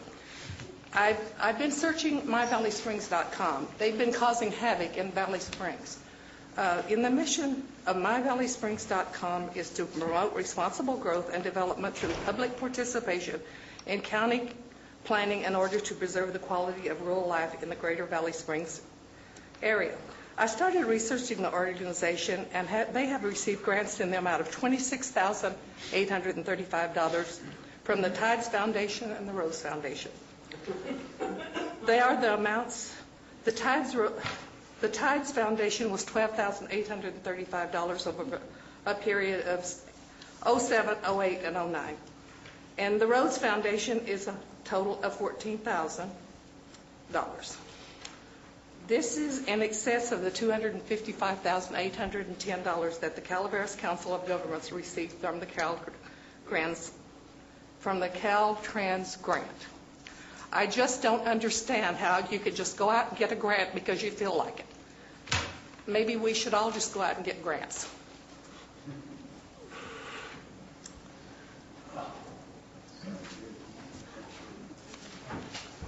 My name is Peter Race. I'm from Valley Spring. Let me start with a pleasant thought. I hope you all had a nice Thanksgiving. And I want to say, Peter. You're welcome. I hope you had one too. Oh, yes, I did. I want to thank those of you who expressed such a great interest and concern and activity in a past election, local elections. Let me tell you, I appreciate it because I like the idea that you set a precedent and your interest and activities will be returned. What interest? Since the election is coming up, started already last month, campaigning anyway. It's noted and it will be returned. I'd like to make a couple of questions that maybe down the road you can answer. That unfulfilled contract that we talked about a weeks ago, I've been named a Harnish contract. Is that gentleman going to be compensated fully for his unfinished contract? And is what contract was that, Mr. the contract, what's that? Harnish? Oh, Mintier Harnish? Yes. Okay. Now, since that contract was not fulfilled, how's the compensation going to be taken care of? Is he going to be compensated fully or partially? I'm sure you all read the contract that you signed with him. Okay. For going from there, since planning department going to assume fulfilling of that contract, who's going to get? Where's the money going to come from? General fund? Or do they have so much excess of assets that they can afford to finish a contract that was not finished by an outside source? Who's going to fight for that? And then some issues came up concerning the bonds. I'm sure you're well aware of it, the situation of municipal bonds that's going around in this state, how it's coming up along the line. And I'm sure you're very familiar with what's happening in the commodity market, the carbon exchange program. The one that started at $10 a stock, now it's 10 cents, so it's delisted. And I'm sure you're well aware there's no such thing as conspiracy, but the two prior most money was put in there by a gentleman, Al Gore, and somebody by the name of Obama. And a bank that financed that commodity market was from someplace in Illinois, Seashore or Seaside, that asking for additional bailout. Now you say, well, that's a federal issue. But you are basing your assumption that the grants, that's basically to me is a mob looting. I want to get my share before somebody else. And it's a direct reflection of your values taking it. But what kind of financial state the state is? How does the municipal bonds might affect your generosity of accepting and spending those funds? Who's going to bail your butt out from the state, and who's going to bail out the state? You think you're going to get money from Congress? And if by any chance you're going to get a bailout from Congress, think about what kind of conditions are going to be put on there? How are you going to fulfill some of those wonderful dreams that you folks selling? Example, your bicycle lane. What is it, $7 million? You want to eliminate cars from the road. So you eliminate a source of taxes to maintain the roads. Not that you have any problem maintaining the roads in this country, God forbid. But how are you going to pay for that? And another thing is, I sure would like to know a report on your long-range commitments on behalf of that mutual understanding that you just concluded with some of the organized employees. What is going to be the long-range fiscal effect on general funds to the county of your long-range commitments? I mean, I haven't seen any reports on it. Retirement. We discussed that at budget time. Is there numbers on it, ma'am? Always, yes. Okay, good. And I'm looking forward we've to it. always discussed that in open session. Okay, thank you. And if you have any questions on the budget, you Oh, can please, contact the... don't let me interrupt you. I have a few more questions to get you straight. Okay, you have 30 seconds, and I took away my comments. Oh, I'll tell you what. The rest of it I will insert later on during the day. Thank you very much. And in case I don't have a chance, have a Merry Christmas. Thank you. Does anyone else have an item they'd like to discuss under the jurisdiction of the board?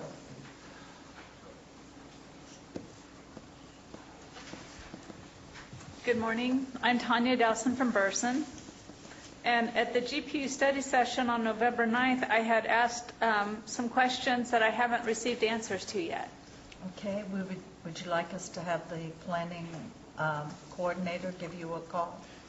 Okay, or I could just re-ask them here and submit it in, which would be... If you have a copy of the questions with you, great, thank you. Madeline, could you get a copy? If you'd like to read them into the record, that's fine. Okay, thank you. Yeah, please. I had asked the board packet stated that the staff conducted multiple follow-up meetings with individual property owners and provided written responses to requests and questions regarding land use designations on individual properties.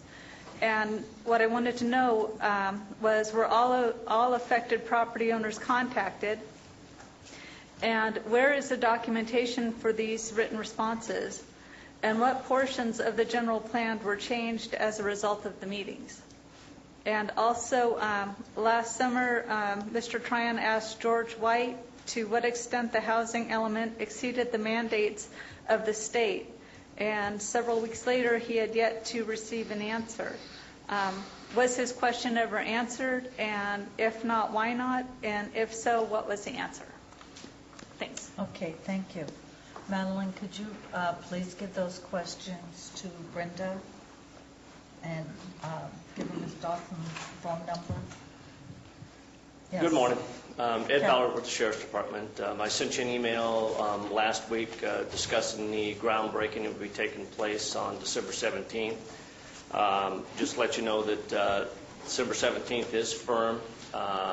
There'll be numerous people from the state. Secretary Kate will be here. Steve Amos will be here. I've yet to get a firm commitment from the governor's office other than potentially. Right now it's set for 10 a.m. on the 17th, and I am hoping that you will all come. December, Friday? And that'll be at the site, 17th. Captain Ballard? Yes, it will. We're in the process of prepping the area at the end of the Animal Services office in order to, be able to drive right up there. Should be a nice ceremony, and hope that everybody comes. All right, thank you, Captain Ballard. Are there any other questions or comments, items before the board not on the agenda? Madam Okay. Chair, I just want to interject something here.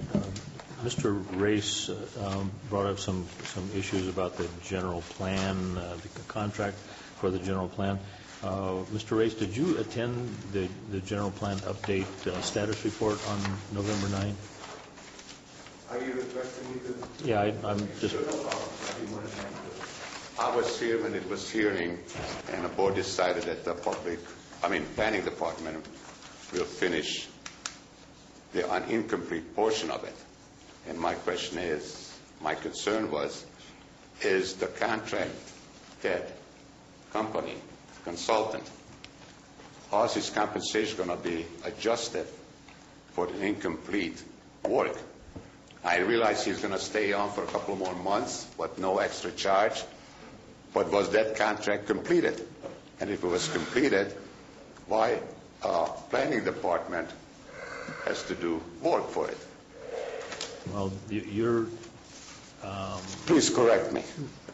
I'm not going to attempt to correct you. I'm just going to state that your impressions were different than mine. I don't think that the Mentier's contract has come up short.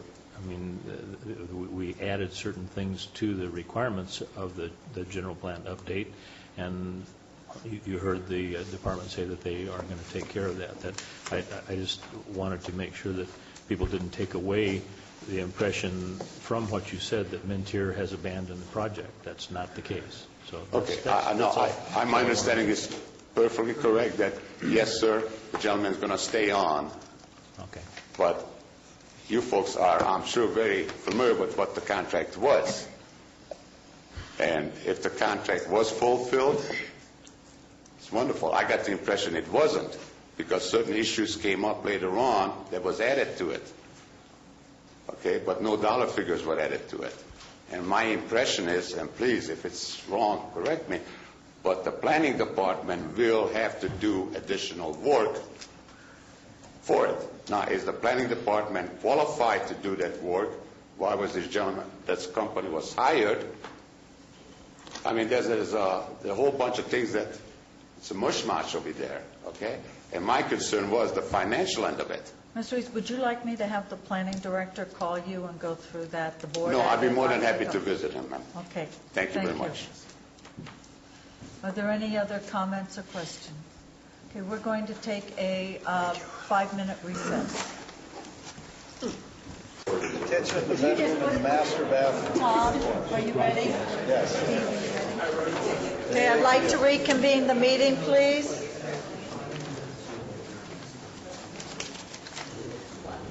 I'd like to turn the meeting over to Tom Garcia, Director of Public Works, to talk about county projects for the overall work program. Good morning, Honorable Chair, members of the board. Tom Garcia with Public Works with Jonathan Mitchell. We'll be here this morning talking about our second annual submittal of OWP projects for board approval, which we will then be submitting to the Calaveras Council of Governments for consideration, including in the OWP program. Some changes this year. We've tightened up our submittals a little. We're looking at using the available funding, not going into any of the reserves.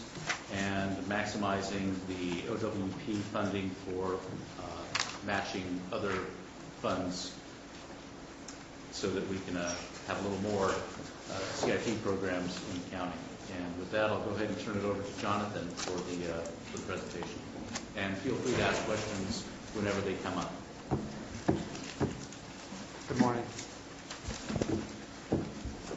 So I'll go ahead and start here with a summary of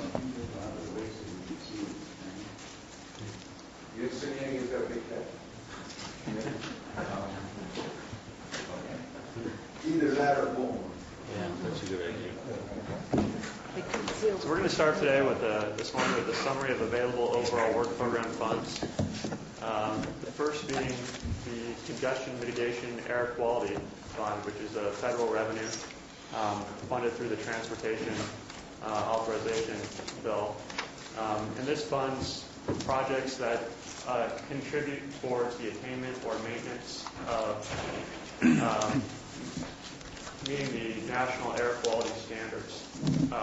So projects that could contribute towards attaining those national air quality standards or maintaining existing air quality standards would be projects that would be considered under this revenue. The next is the RSTP, which is the Regional Surface Transportation Program. And this, although commonly referred to as RSTP, is state highway account funds that's provided to the county as a function of a funding exchange agreement, which takes place between the county and the state for RSTP funds to convert those into state highway account funds for the purpose of flexibility in applying those funds towards projects. And that's an arrangement that the state allows for rural counties. The next is transportation enhancement. Again, a federal revenue source identified for community-based projects. Because it's a federal revenue, it applies towards funding functional class 7 major collector roads, and it's a revenue that's typically used for bicycle and pedestrian type access projects. LTF, a local transportation fund, contrasting the last CMAQ and TE in that it's not federal. And this has been assigned priority by the board to first be applied towards bicycle and pedestrian projects. Planning, programming, and monitoring. These are, as stated, transportation planning activities, environmental study activities, and monitoring activities as a function of environmental investigations. This revenue source is available to fund that type of work. So moving on. This year, as Tom mentioned, we're coming in with 3 projects. The first being 2 improvements actually to Mountain Ranch Road. The first priority, which is the State Route 49 and Mountain Ranch Road intersection and roadway improvement project. And this is the project that improvements to Mountain Ranch Road were identified as a function of the environmental document associated to the jail project. And from here, what we're looking to do is fund the plan specification and estimate portion, or contribute towards the funding of the plan specification and estimate portion of phase 2 of this project, which is identified as beginning at the eastern intersection of Hope Street and heading west towards the intersection of Mountain Ranch Road and State Route 49. The project has a much larger need than the requested amount of $80,000. However, the overall work program with the estimates I indicated for the fiscal year 11-12 would not cover the project need. Therefore, we're requesting that the COG join the county in a collaborative effort to look for other available revenues to fill in the project need. And so what we'd also request is the $80,000 to contribute toward the plan specification estimate portion of phase 2 to at least allow us to continue as far as possible while we continue to search for additional revenues. The next project that we've identified as priority 2 is the State Route 12 and 26 intersection improvement project. This is phase 2. It's identified as completing the design, environmental, and also acquiring the right-of-way necessary for the improvements identified, which we're currently in the environmental documentation phase for that project. You recall board direction leading us to a minimal alternative for that intersection, and as a function of that direction, we've met with Caltrans and are in the environmental documentation phase of continuing towards construction of those improvements. This is the amount that we're requesting is about $689,000 or $688,000, and is the amount identified in the MOU between the Calvert Council of Governments, Calvert County, and other counties in the Tri-County MOU area. So this amount was identified for improvements within Calvert County for fiscal year 11-12, and that is the request that we're making for that project. The Mountain Ranch Road turnouts and safety improvements. This project has been active now for some time, and we're at 90% complete for the design of this project. However, in the environmental process, we've encountered some challenges due to cultural resources in the area. And what we're doing here is requesting an additional $115,000 of overall work program funds to work in conjunction with our highway safety improvement grant funds and the road impact mitigation fee funds that are funding this project currently. Public Works is also contributing a portion of regional safety, RSTP funds, regional surface transportation funds, towards this project as well. And we'd like to see this project continue to move forward through the cultural phase and environmental documentation through construction.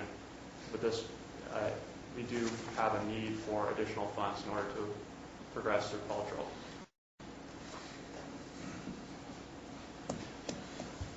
I'd like to bring up a couple of items with the recent propositions of the past and their implications to our operations. I don't want to turn this into a sub-meeting of Prop 22 and Prop 26, but it has complicated our life a bit with the uncertainty and with the emergency session of the legislature that's been called by the governor to address some of the budget shortfall. What isn't open to the legislature right now because of Prop 22 is the reallocation of the HUDA funds or the gas tax funds or the gas tax swap funds. So there are proposals to take it from other sources, one of them from the governor being, let's see, the weight fees, $850 million in 2010 and 2011 in weight fee revenues will go from the highway account to the general fund. Those don't appear to be protected under Prop 22. The 17.3 cent gas tax that was put into place to fund the debt service on Prop 1B is now in question due to the passage of Prop 26, the two-thirds majority requirement. That Prop 26 will not come into effect until November 2011, so we have a year to sort this out. Don't know what the provisions will be once Prop 26 does go into effect, whether the funds will have to be returned or that all that is in question. It makes our life a little interesting in dealing with some of these issues. So we're anxiously awaiting what the legislature will do to address all of the initiatives and the previous swaps that have gone into effect for funding that would normally go to the county's road department. The Federal Transportation Authorization Act has been delayed yet again. That's the federal act that establishes funding for the T projects, for RSTP, and for CMAP. Those three funding sources come out of the Transportation Act, as well as, on occasion, earmarks that various legislators like to put in for their districts. That new act, it was supposed to be renewed a couple of years ago. They keep extending the existing act. There's a lot of chatter on what will and what will not be included in the new act, whether or not the entire bridge program will go away, and instead bridges will then compete with roads for funding. Lots of things up for discussion, no resolution, and with the new Congress coming in, there is some talk that the reauthorization may not occur until the new election in 2012. So we'll be facing yet another extension and another year of uncertainty. We still have the backlog of transportation maintenance and rehabilitation projects. We were accounting in years past on this one-time revenue through ARA, through Prop 1B. Those are now dried up, no new funding, no new stimulus. So these projects which were for maintenance issues are no longer out there. So we're now relying more heavily on grant funding and funding that comes to the region through the COG and directly with the county from the state and federal sources. So this list of OWP projects is important to the board and important to Public Works, and that this is the board's chance to let us know what your priorities are. And if we have not reflected them in this list of projects, then we would like to know that. We come back with an amended list. As it is, this is what we propose to go to the Council of Governments with as the board's priority, but we're open to suggestions and looking to amend it if needed. Are there any questions? Tom, I have a funding question. How much money is the COG going to have to allocate to the overall work program, including both the city and the county? What is the estimate? We're going to jump ahead then. Oh, okay. Excuse me.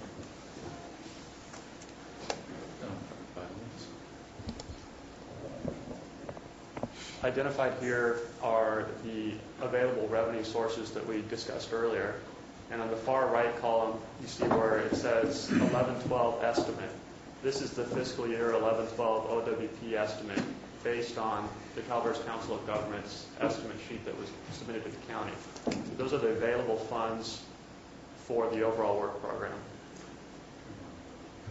Real quick, the CMAQ funding, we're requesting all the CMAQ funding because, again, that's for the 1226 project, and that has been previously approved by both the COG and the county.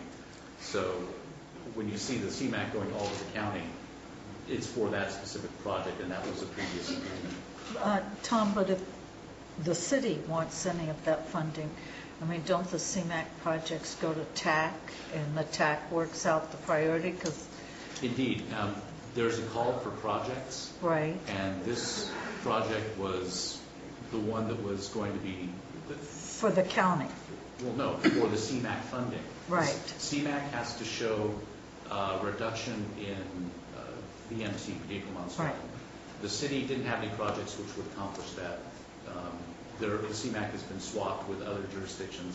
This is our turn, the Calaveras County's turn, to get the CMAQ funding, and this was the number one priority within the county. Right. But so the City of Angels isn't going to have any projects? They would have to come up with a project that would be able to use the source of funding, and then it would have to be designated as a higher priority than the existing number one priority that's been established by both the COG and the Board of Supervisors for this funding source. So this goes to the TAC, and then the TAC, I mean, in calling for projects, the city could also submit a project? A call for projects comes up when there's funding available for that project. To the best of my understanding, this is obligated. The previous portions were obligated for this project. So it's a program project. It's just as the funding comes in, we move forward with it. The board and the COG can determine that this is not the number one priority for these funds. Okay. I was just curious, if the city then comes up with projects under CMAQ, then how does that impact the counties?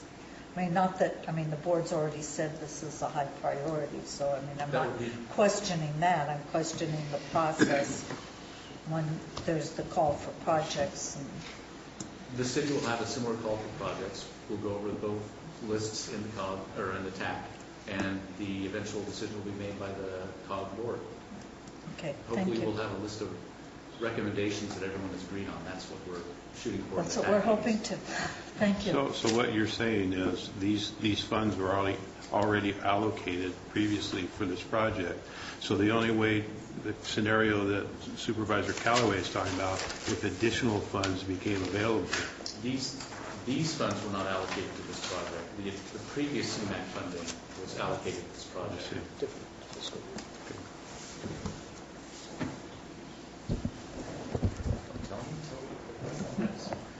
The Council of Governments has indicated to the county previously that the CMAQ funds identified out through fiscal year 11-12 are identified for the State Route 12 and 26 intersection improvements.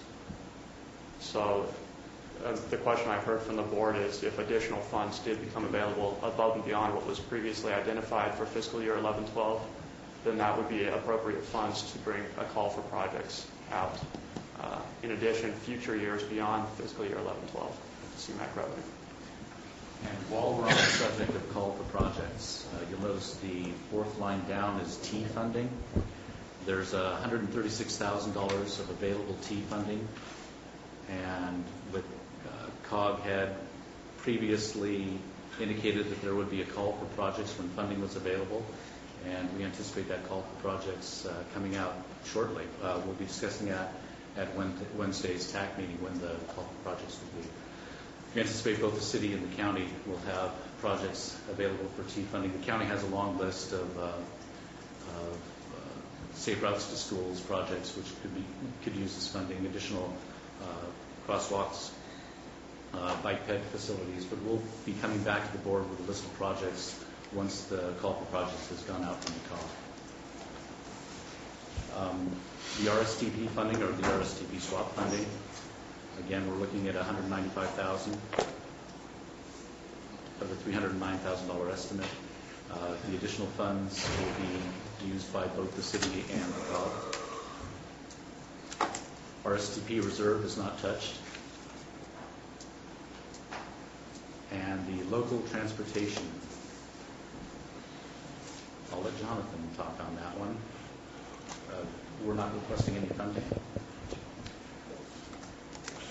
At the time that we first met regarding the fiscal year 11-12 LWP, we anticipated that due to the state transit assistance organization not contributing towards transit operations to allow for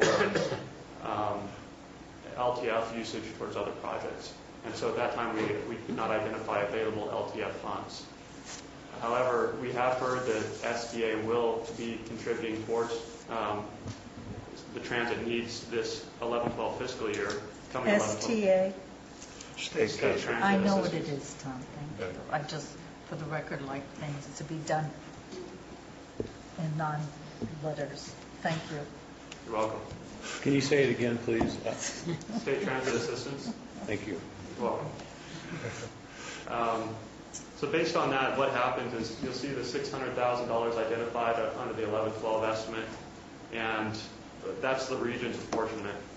From that, the Calaveras Council of Governments Administration expenses come off that. Then from there, we have a 2% bicycle and pedestrian withholding, which adds to about $12,000 based on that estimate. And from there, transit reserve account, which is 10%, is designed for cushioning the transit budget operations based on a lot of the unknowns that we're seeing with the state. And then finally, transit operations. After transit operations, there may or may not be an amount remaining from that $600,000, which would then be the amount available towards transportation improvements. At this time, it's possible that we may see somewhere around $50,000 remaining after the described expenses. If that's the case, we won't know until after we see the transit expenses what the SBA contribution will be. And at that time, we will anticipate a call for projects from the COG with any remaining balance.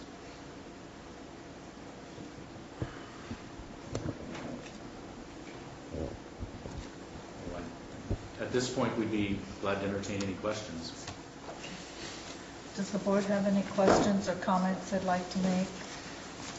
Does the public have any questions or comments they'd like to make on this item?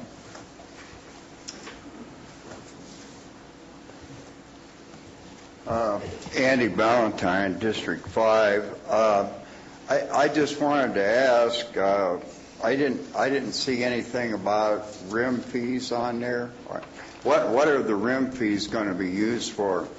They going to be used for the 1226 intersection, or are they going to be part of this funding, or what? And how much money are we talking about in the rim fees too? The rim fees are used to, the rim fees were established with projects, with a project list. Any of the projects here that are on that project list will use the rim fees.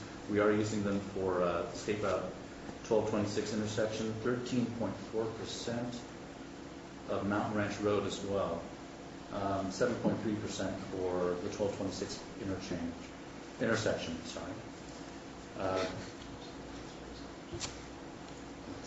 I'm sorry, 22.7%, not 7.3%. So yes, rim fees will be available. Rim fees are not distributed by the COG and are not part of the OWP submittal, but are part of the funding for each of these projects. And that information is available on the request we can provide the COG. Do you remember how much we have in the rim now? 7 million, I thought. 7.75. That's correct. Okay. All right. Thank you. How much money are we talking about in rim fees? We have about 7 million in rim fees. And 22% of that is going to be used for the intersection. Is that correct? No. Or 22% of the project Project cost. Right. Excuse me. That's right. Joe Kelly. I have here a letter of August 17, 2010, sent to Mr. Ray LaHood, Secretary of Transportation. The subject was support of the State Route 49 Mountain Ranch Road Safety Mitigation Project in Calaveras County. This thing had a lot of flowery words about how the business is. It's going to make growth of business here, jobs, all this other stuff, yet it didn't really talk about the real concern, which is the building of this project, the 49 Up Mountain Ranch, being for the position of the new jail project. And yet this agenda item starts off that Public Works recommends the new project be submitted to the Calaveras Council of Government for the year 2011-12 overall work program funding and order of priority. And it goes into the number one priority is the SR 49 Mountain Ranch Road intersection. It talks about it, discusses it as a half-mile segment of Mountain Ranch Road beginning at the intersection of SR 49 and terminating at the first western entrance of the to Government Center Drive. As condition of the environmental document associated with the new Calaveras Criminal Justice Center, transportation improvements must be completed to this roadway segment. Now, somewhere along the line, this little thing of a condition of an environmental document has been left out when it was sent to Mr. LaHood, when it was presented to we the people. Why is that? And now you're going to stuff something, try to get COG to round up monies for something else. Does the budget for the jail project have $10 million in infrastructure that would help cover the cost of this project because you are responsible for it under the jail project? And I would think, too, that the courthouse, the $500,000 out of the courthouse. I thought we discussed that a couple of weeks ago with you, Mr. Kelly, when you asked the question. No, ma'am, this is totally different because at the time, the concept of a condition of an environmental concern was not presented at that point in the letter to Mr. LaHood, in the staff report to we the people that get to sit here and listen or pay attention. So I'm asking now, why is this coming around with new information of an environmental document as a condition? And yet it's not been, we've not had it relayed to us as a condition quantity in anything on this, and yet the question again, is there $10 million in the account for infrastructure that would help cover this of the existing budget? Thank you. Mr. Garcia. The letter that's being referenced was a Tiger application. It had independent utility for Mountain Ranch Road. We were unsuccessful in getting the funding for that. We were out getting grants to build Mountain Ranch Road, which regardless of the jail project or not, needs improving. It needs to be a consistent roadway up to Government Center Drive, the hospital, DMV, CHP, CAL FIRE. There's plenty of need on Mountain Ranch Road with or without a jail and courthouse. And the county will pursue grants wherever we can find them to meet the needs of the county. Thank you. Mr. Kelly, does that answer your question? That was... Actually, it doesn't. I realize that the issue is, yes, it does need to be widened, but the real concern comes up is because the turnout that you're going to have coming around the corner to come into this facility or go to the other facilities is a major project going on. And it could have probably been stalled a lot longer had these projects not come about. But the real thing is my concern is the lack of transparency on an environmental condition that it has to be done was not presented to Mr. LaHood, even though you didn't get the monies, or it was not presented at that time to us, we the people, for an understanding of it. I think that it has to be full disclosure of all information that's out there. If you're going to any agency for money, it should be discussed, brought up, expressed, transparency. You don't do it. It makes me be very wary of you folks as to what you do. And I don't think he really answered the question. He did cover it like a cat goes up to a litter box and covers, but he didn't answer the question. Thank you. Are there any other comments that you want to make on that? I don't think I'll take any more scratch at Thank you. Are there any other questions or comments on this item? I just have one kind of informational question here. 9 months ago or more, we talked about the $45,000 for study on the scouring of the bridges on Hogan Dam Road, and this verbiage here, I know we're not talking about it on the priority considerations, but this verbiage kind of talks about the fact that it hasn't been done yet. I thought that was imminent 9 months ago. What's going on with that? And while you're at it, can you also talk about Hoover Road and the scouring of that quasi-bridge?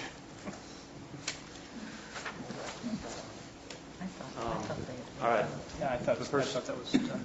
The first question that we have, Supervisor Thomas, is regarding the scour work that was approved based on the fiscal year 10-11 OWP.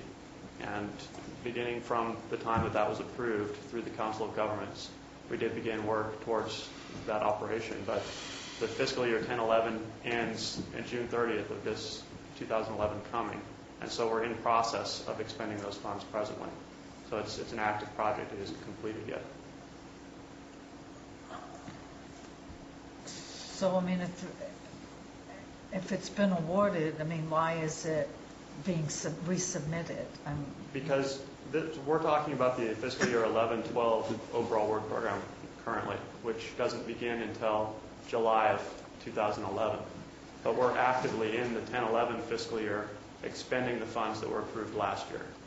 So approximately 6 months of this year still remains for completion of those projects. We're halfway into them. I hear what you're saying, but it said it was awarded. You're utilizing the funds. I guess what I'm... I understand that, but if this is a submittal for the overall work program and it was awarded and it's being utilized, this is a submittal for 11-12? I guess that's...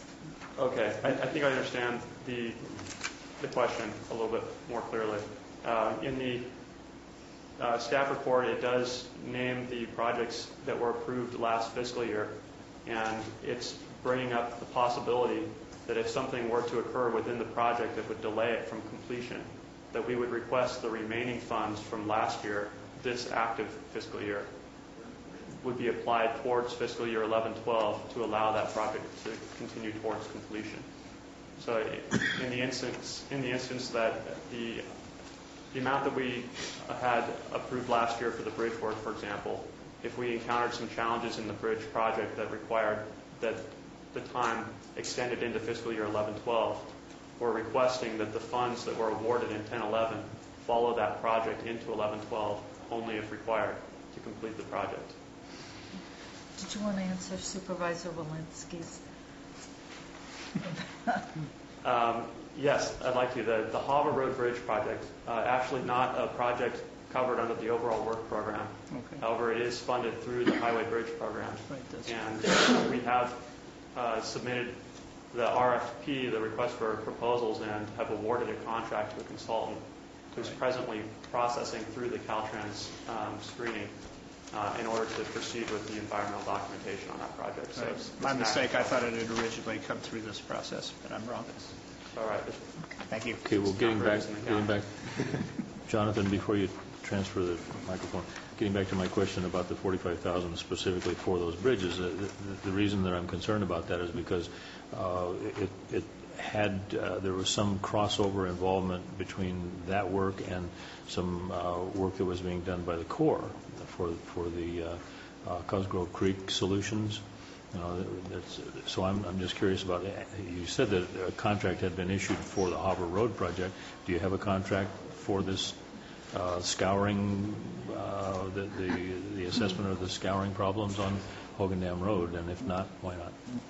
Yes, we have an active contract for this project, for the scour mitigation. So an engineering firm has been selected and is hired, and they're currently doing the engineering for the scour mitigation. Okay.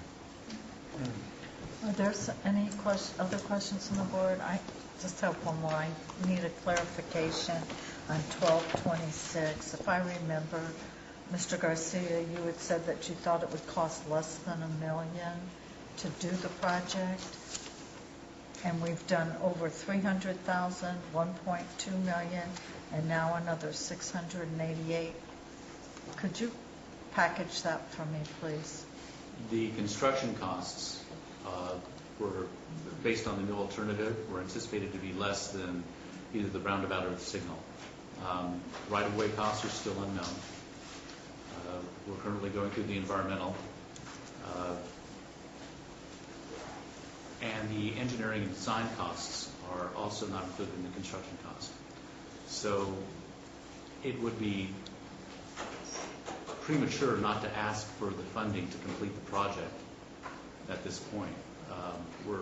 It's still the number one priority. We still want it done. Until the environmental and design are done, we are seeking the funding to construct the project. So the $300,000 that was given, the 1.2 and the 688 are all part of all the preliminary, are all part of the project minus the construction. We anticipate that will include the construction. It will include Yes. the construction, plus the right-of-ways, the design. Completed project. It's ribbon cutting. It just seemed like an awful lot of money for a project that I thought I heard you say was going to be less than $1 million. You anticipated it would be For less the than $1 construction million. costs, yes. We still hope that will be the case. At this point, we want to make sure it gets built. And if the funding is not used, there will be another call for projects, which I'm sure Mountain Ranch Road will be right out there. I'm sure. Okay, thank you. Yeah. Before you go away from that, Dawkin Engineering had a contract of what, $400,000 or thereabouts for their assessment of the presentation of alternatives. But how will we go about selecting an engineering firm to actually do the design? They're through design. Dawkin is the project engineer through the design phase. Through the design phase, okay. All right, so you created the impression a moment ago that there might be additional funds for design, but that's not the case.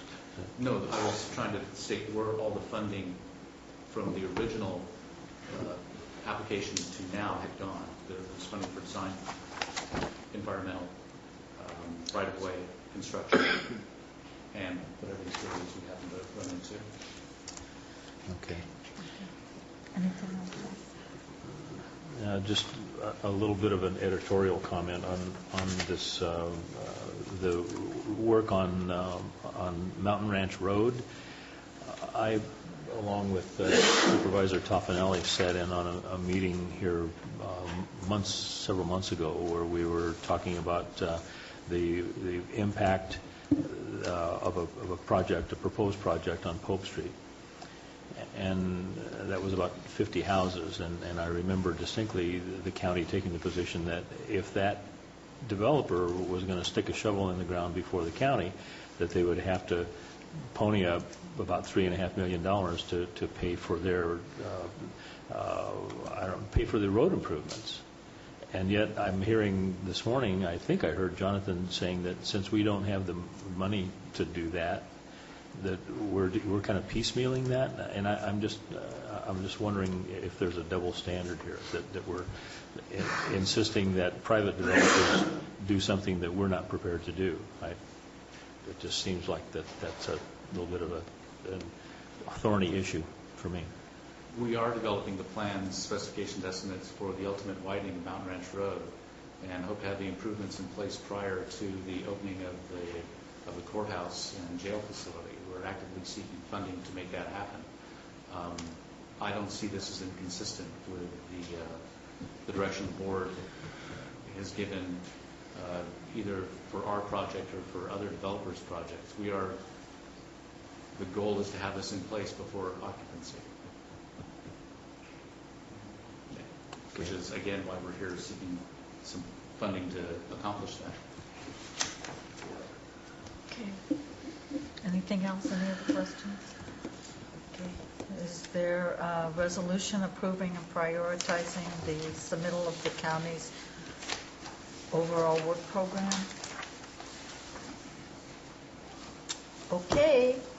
Where there is no motion, there is no second, Mr. Garcia. End the conversation. It all goes to Murphy's Grade Road now. Madam Chair, I have just one other comment here. On the last page, talking about other agency involvement, there's a comment that the Tech Advisory Committee will review and approve a final listing.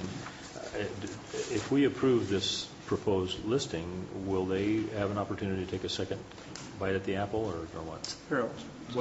What this is the Board of Supervisors establishing the priority of projects that we are seeking funding for. This goes to the TAC, Transportation Advisory Committee.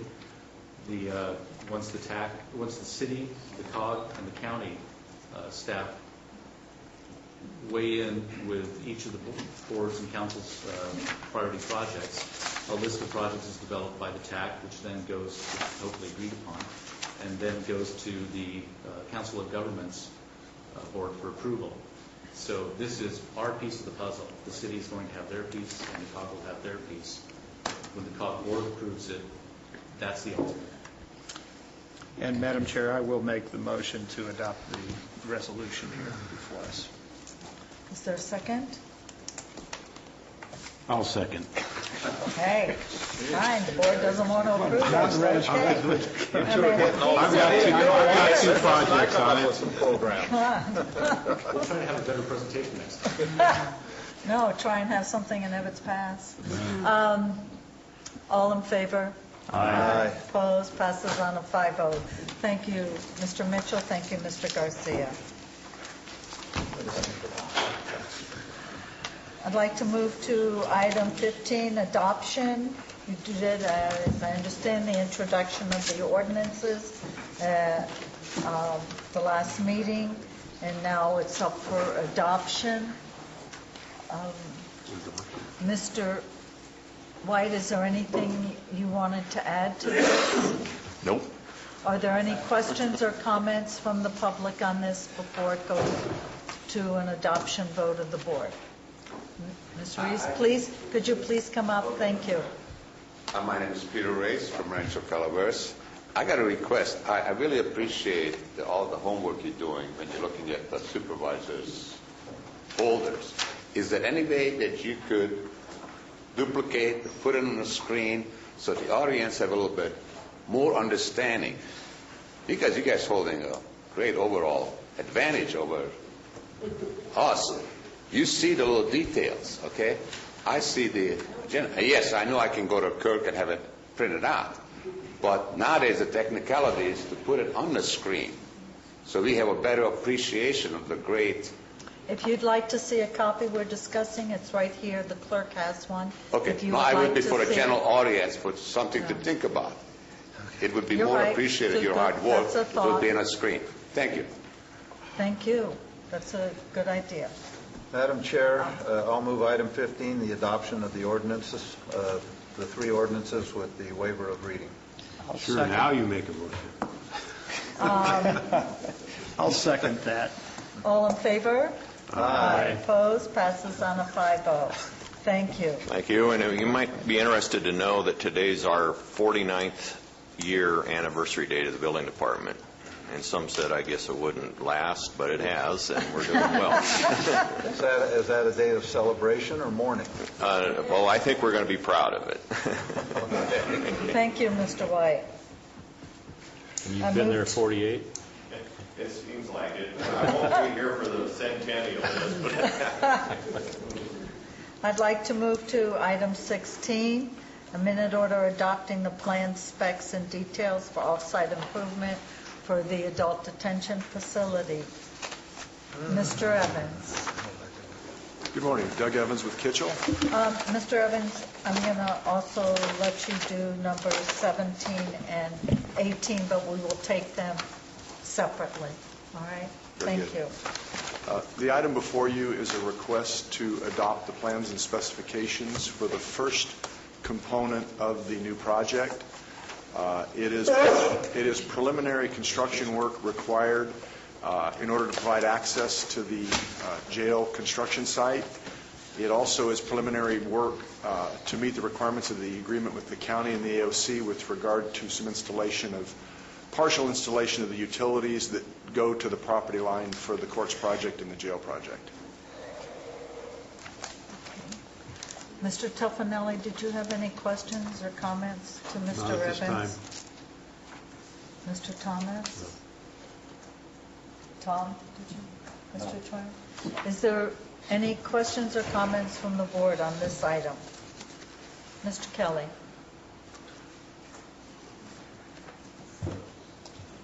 Under the discussion summary, it says preliminary work required for construction access and utility services to the site for the new jail administration project and the courts project. Thanks to whoever put in "and the courts project." Appreciate it.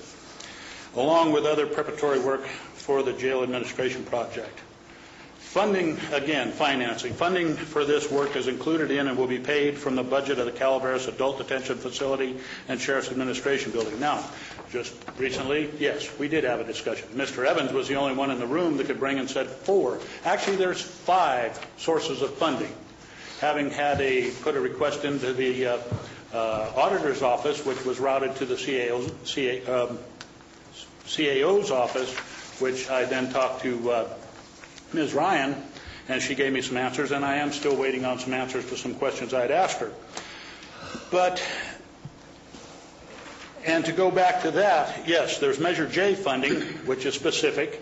There's interest from Measure J funding, which I had a neighbor ask me, well, why is Measure J interest being kept? Why isn't that used to pay down the debt? Then there's AB 900, which has not been funded yet. So we have a account there with just, I guess, paperwork in it. And we have a court $500,000 in it, which I'm wondering, is the $500,000 there, or is that just a paper trail of credit back and forth until it happens? Then we have the 5th one, is the county's capital projects budget account. So in this, coming back to this, what is the court's project percentage of cost? Or add a statement of state financing and court's budget or court's budget funding.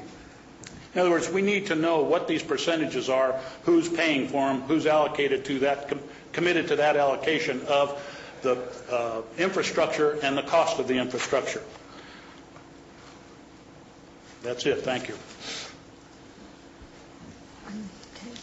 Mr. Evans, I believe this was part of the memorandum of understanding that we had with the courts that was discussed in public session of the board. Between the courts, yes. Maybe we could get a copy of that and show that to Mr. Kelly. Sure. Would you like me to address any of those comments? Right.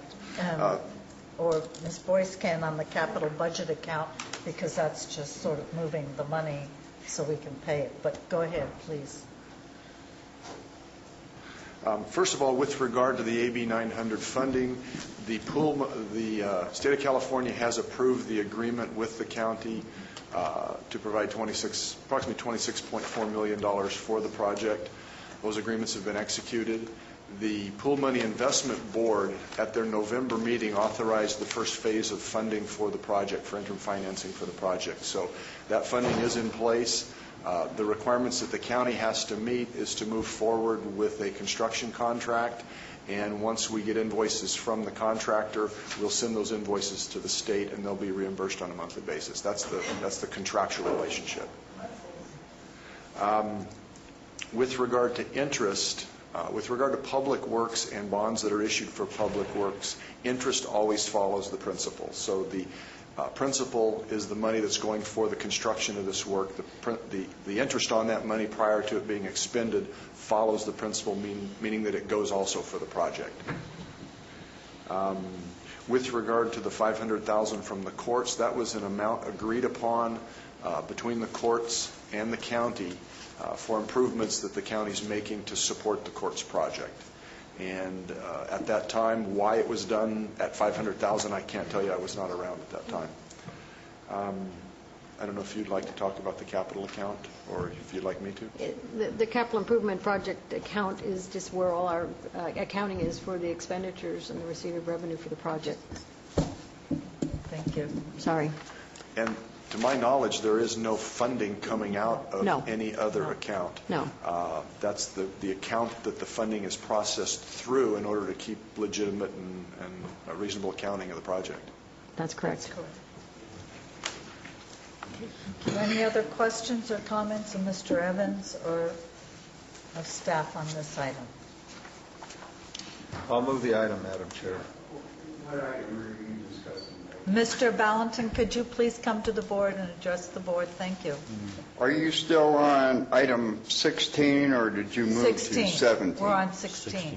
Okay, I want to speak on 17. Okay, thank you. I'm sorry, Mr. Tryon, you moved. I made a motion of approval to the minute order. Is there a second? I'll second it. All in favor? Aye. Opposed? Gary, are you a yes or a no? I'm going to abstain for right now. Well, it's not going to come back to the board unless you want it to come back. I'm going to abstain. Okay. Steve, you're a yes? I voted yes. Okay. 4 yeses and 1 abstention. Did you want to tell us why? Or no? Okay. I'd like to move to item 17, a minute order approving the contract amendment with Dewberry for $50,446 for the stormwater pollution prevention plan. Again, Mr. Evans. Yes. When the contract was approved in April of 2009 with PSA Dewberry, there were what's called stormwater pollution prevention requirements. At that time, they were very minor. They weren't very minor. They were much less significant than they are today. Those requirements could be met by the contractor. We could put those requirements on the contractor to comply with the SWIP requirements and the SWIP plan. SWIP is stormwater pollution prevention. Or the county could do them. The intent was to have the contractor do that. In July of 2010, new legislation was enacted that significantly increased the stormwater pollution prevention requirements. Originally, it was only a construction component that could be done, like I said, by the county or the contractor. The construction component was expanded significantly, and in addition to that, a post-construction requirement was added, where the developer of the project, in this case the county, is required to implement low-impact design. And they actually have to come through and identify low-impact design requirements for the project, which basically minimize the impact of water runoff from the project, not only during construction, but after construction. The only entity that really could implement these design requirements were the designers. So we went to them and requested a proposal for them to provide these services. Okay. Are there any questions or comments? One of the things that I observed in a recent glance through the plans is a huge detention basin behind the jail facility that wasn't there in the previous view that I took of it. I'm assuming that big detention basin is part of these new requirements?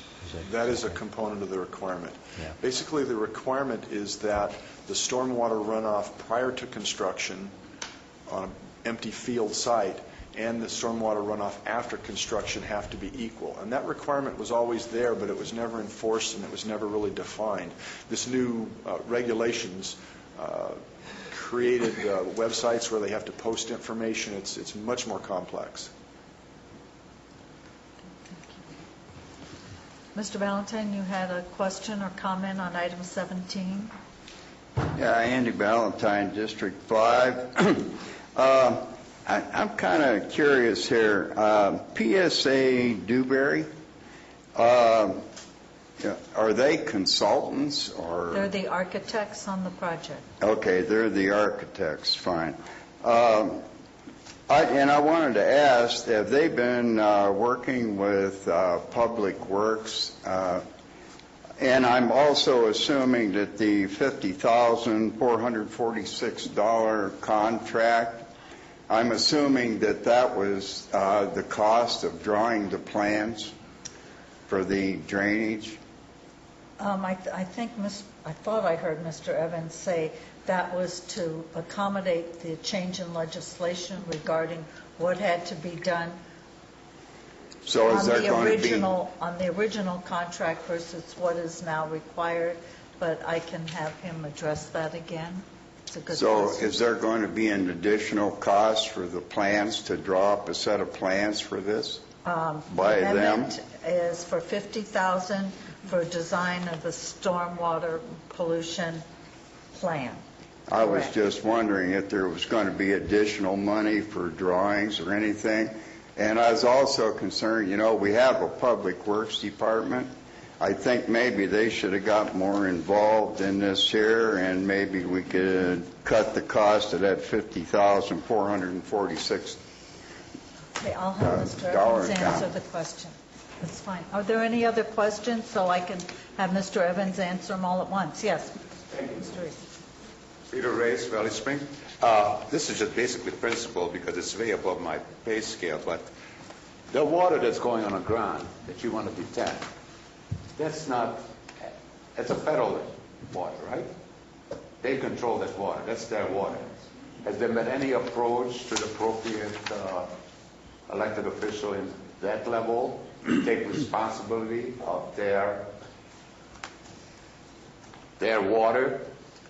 Because it's not county water, it's not state water, it's federal water, but you asking local government to, hey, you take care of it. Well, it's similar to your building a house. I mean, the water that comes down. It's federal water. It's federal water, man.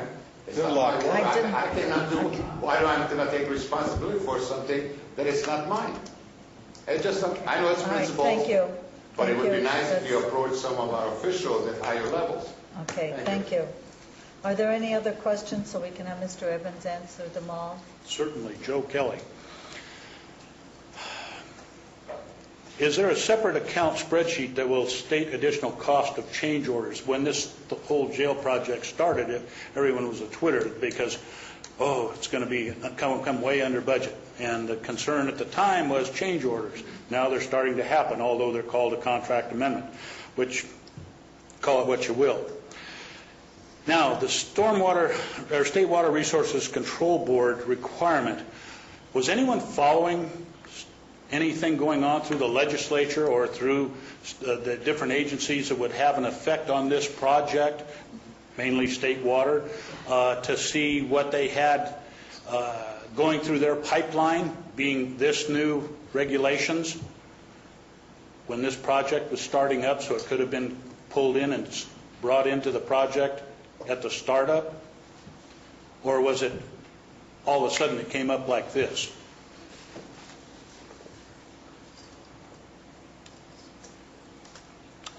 Thank you. Are there any other questions or comments so I can have Mr. Evans take them all at one time? Mr. Evans. Thank you. First of all, the $50,000 amendment to the PSA Dewberry contract is to cover the modifications to the plans to cover all of the SWIP requirements. So that's the purpose for the $50,000. It will include all modifications required of the plans. So the question, though, is if Public Works had been involved, would that have cost less? They normally don't. I don't think Public Works, I don't want to disparage Public Works, but I don't think this is within their expertise. It's current, very state-of-the-art water control requirements that we need a high-level professional engineer that, matter of fact, I had a meeting with PSA Dewberry. Their civil engineer is RBF, and they brought somebody up from their Orange County office to meet with us and brief us on the requirements for SWIP prior to us approving this amendment. So it's new, cutting-edge, state-of-the-art, so you really need RBF or someone like that to do that work. With regard to change orders, when we put together the budget initially, this isn't the first time we've done this, we're aware that there are change orders, and we've identified contingencies within the budget to cover these type of items, so when they do come up and we have to write change orders or amendments to contracts, it won't blow the budget. There's money in the budget to cover these things at this point. The question about these all being federal waters. Oh, yes, that's absolutely false. The State Water Resources Control Board has jurisdiction over these waters, and they're the ones that write all of the requirements as to how we have to interact with the state waters, and they're state waters. Okay. And Mr. Kelly's question, that might be ones that Ms. Boyce would answer, but it's a separate account in the spreadsheet. I know you're doing detailed documentation of money spent, but... We're doing very thorough contract administration and accounting for every contract amendment that's written, every contract that's written. So if somebody would like to see some of this, I'm not sure that it's available in a micro fashion, but... We accurately keep track of every contract amount, every payment, every change order, a running total. It's all accounted for. Okay. And so if Mr. Kelly would like to see it? That's fine. Pardon? Not at this time. I would like, knowing that it's imminent. You are welcome to call Mr. Evans or Ms. Boyce if you would like to see it at any point in time. Okay. If there's no other discussion from the board, may I have a motion on the minute order? Yes, Madam Chair. I'd be pleased to make the motion for approval of this item. Okay, is there a second? I'll second. All in favor? Aye. Opposed? Passes on a 5-0. Like to move to item 18. Yes, item 18 is a request for the same type of item with the company NGO. NGO was the firm that did the geotechnical report for the project. The structural engineer has come back to us and requested additional information which they believe will allow us to save $40,000 to $60,000 in the foundations, in the cost of construction of the foundations for the jail project. Not the administration building, just the jail. And we've reviewed this. We believe it's very likely that we will receive or will save the $40,000 to $60,000, and believe that $8,500 of additional geotechnical work to return $40,000 to $50,000 is a good investment on the project. Are there any questions from the board on this? Any comments? When you say the structural engineer for the project? Yes. The structural engineer, I'm sorry. A Dewberry structural engineer? Yes, it is. Okay. We're going to save $40,000 to $60,000 by spending $8,500 now. but these footings have already been designed. And what's the additional cost further down the line when we have to redraw these footings? There won't be any additional cost for redesign.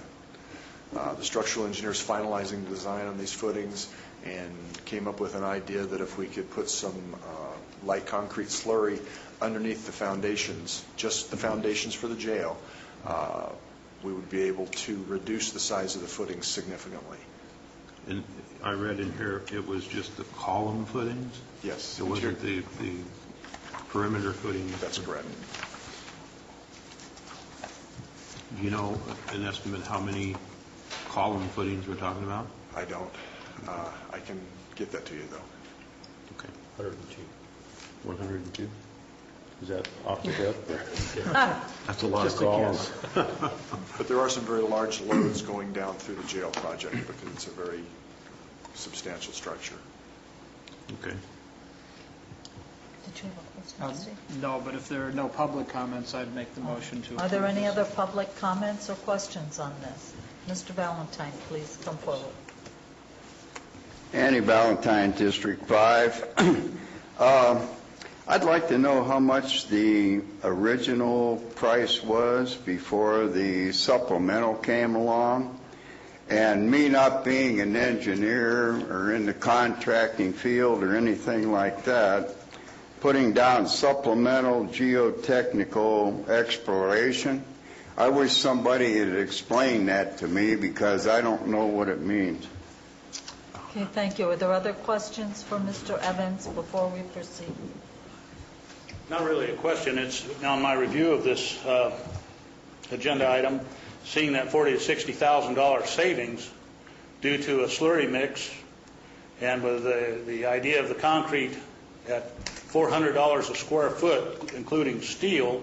Now, I don't know. I would imagine that. Well, I would hope that that would be with the laying down of the concrete also at $400 a square foot. I find this to be one change order or addition to that I think I could support, more so than state waters. Thank you. Thank you, Mr. Kelly. Was there any other questions or comments on this item? Mr. Evans, would you, I'm not sure what the original price was that Andy was talking about, unless it's the original price of putting it in, and now there's a savings of 40. I believe he's asking the original geotechnical contract amount, which was in the $40,000 to $50,000 price range off the top of my head. I don't have that information at my fingertips. Mr. Valentine, was that your question? Yeah, I just wanted to know what the original contract was. Got it. In my mind, and now they're coming back asking for $8,500 on a supplemental. That's right, due to the work of the structural engineer for the architect. Correct. The engineer is requesting it, and Yeah. basically what he's asking for is some I'll let Doug answer the question. That's exactly right.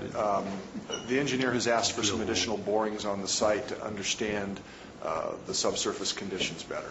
That's the main component of the $8,500.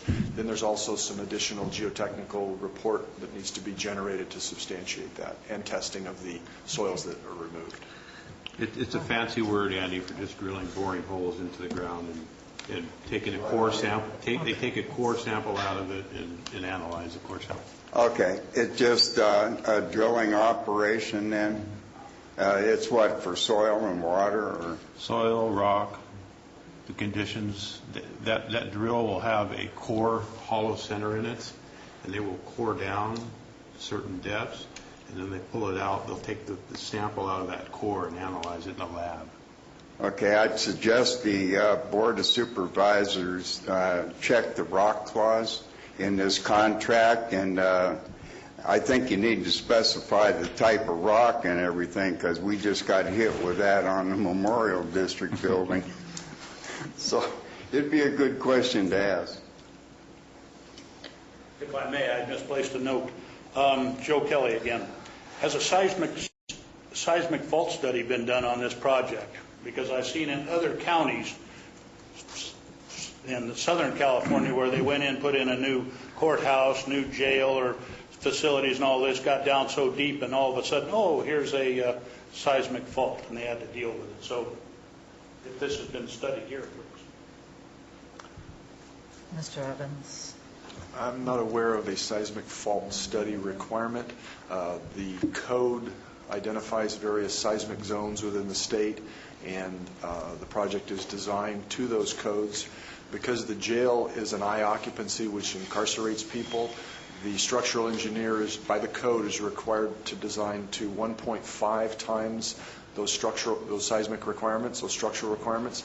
And because the administration building was deemed essential services, the structural engineer has to design to 1.25 times those requirements. And we're at Zone 8? What zone number are we in? Zone, they redid it recently, and I don't know the new nomenclature. We used to be Zone 3. I'm not sure now. They've expanded the numbers. I think it's a little bit higher than that. Oh. Yeah. 3 to 8 is a pretty big step. It is? So did you want to have him get back to you on that? No, that's fine. Mr. Walensky? Well, if public comments are complete, I will, and buoyed by Joe Kelly's support of the minute order, I will reissue my motion to approve the minute order. I will second. All in favor? Aye. Aye. Opposed? Passes on a 5-0. Thank you.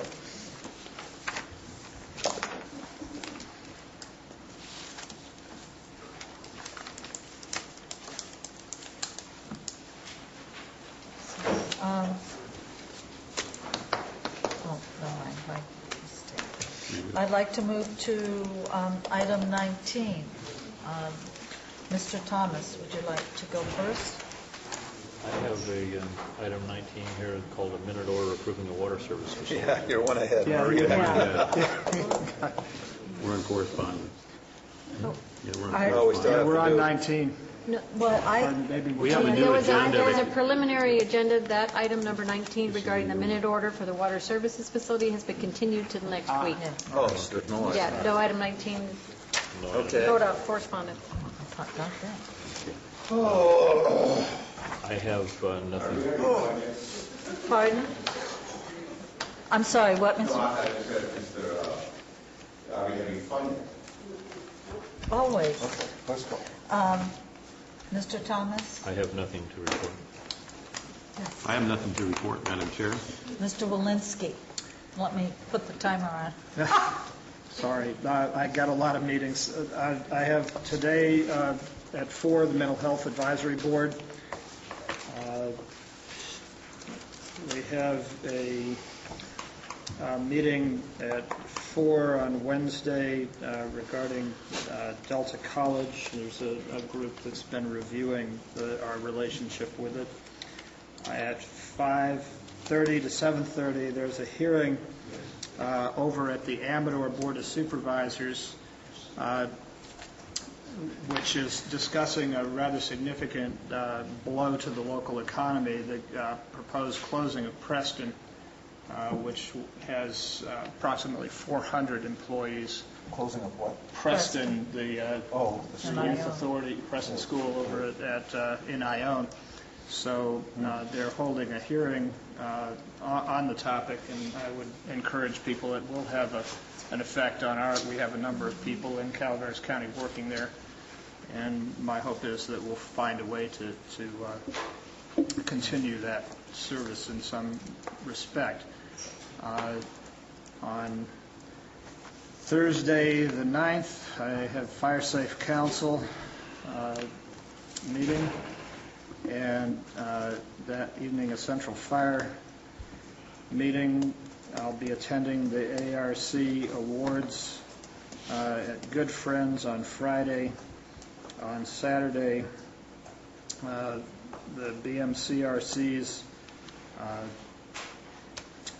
board meeting, and also the Central Fires meeting that evening. On Sunday, I'll be attending the groundbreaking for the Habitat for Humanity's newest project in West Point.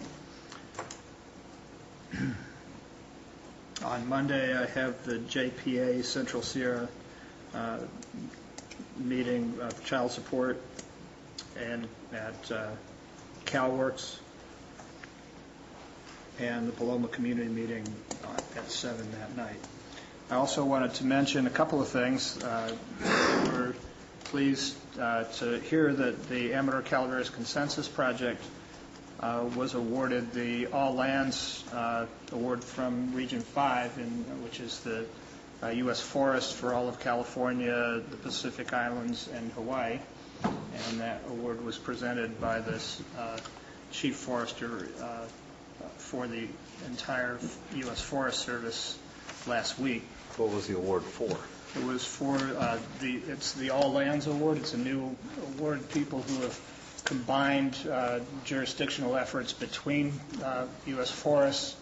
In this case, it was BLM, CAL FIRE, U.S. Forests, and actually brought together more than 42 different organizations and agencies to develop projects and get people back to work out in the forest.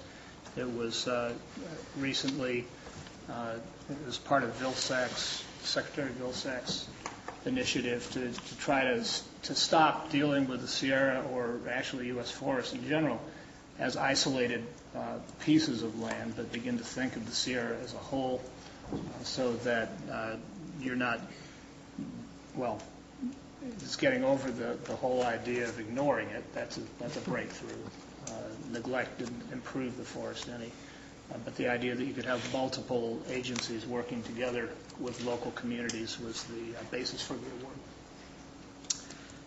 And I guess that's it for me. The ARC on Friday? Yes. And it's where? At Good Friends. Well, I know why you're attending that. That's right. I'm going to hit this mortgage hard. Mr. Tryon. I have one item for the board. I will be attending an RCRC meeting, a COG meeting on Wednesday night.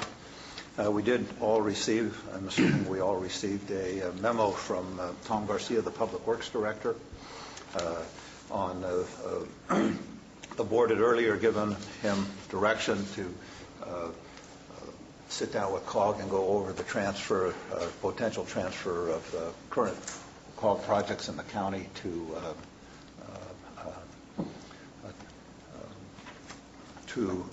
put them under the jurisdiction of county government that COG is currently doing.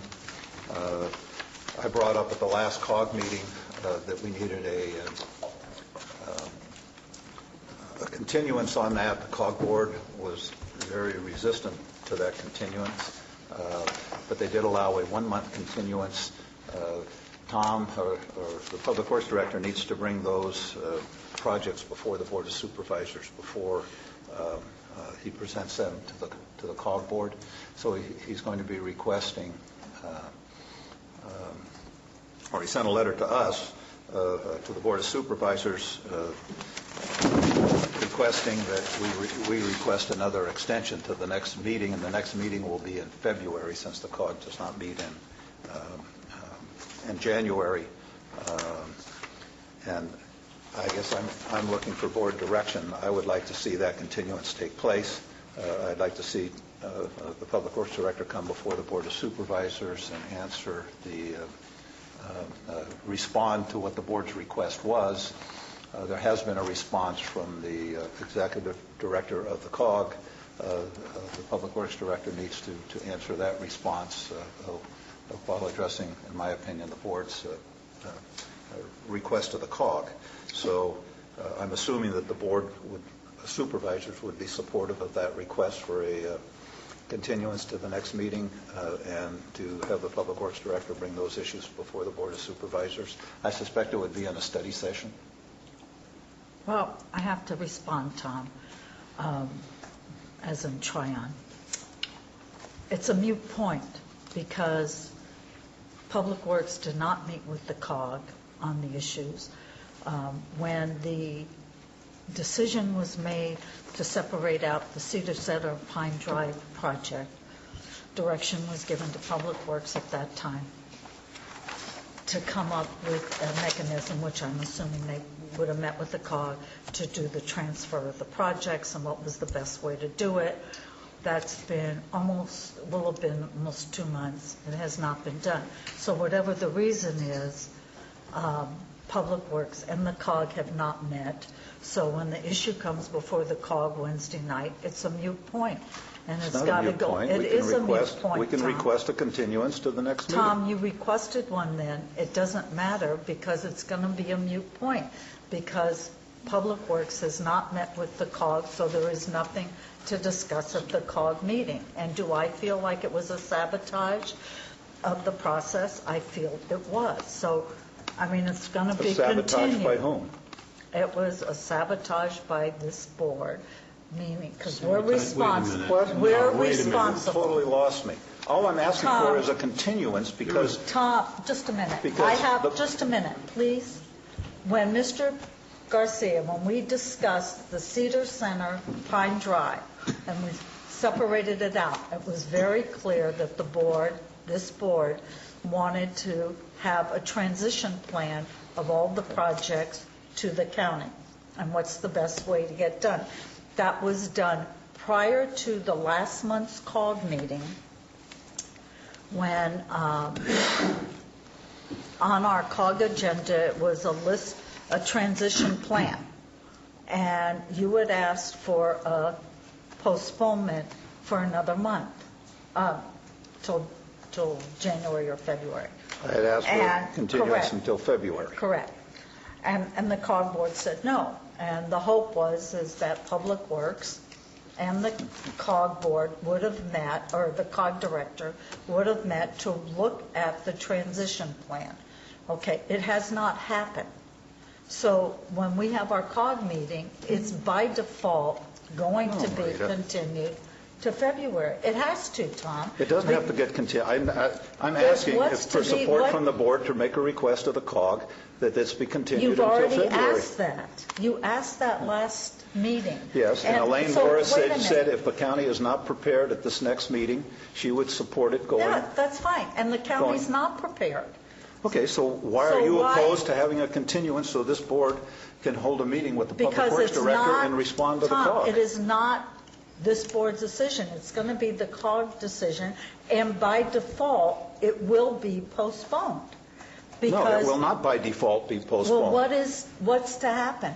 There's The nothing to COG happen. board said last time that if the Board of Supervisors doesn't respond, it goes off the agenda. That's the That's question. right. And there I'm was- all I'm asking is that this board give direction to Marita and I, because otherwise Marita, in my opinion, will not support a continuance until February. Tom, there's nothing to not support.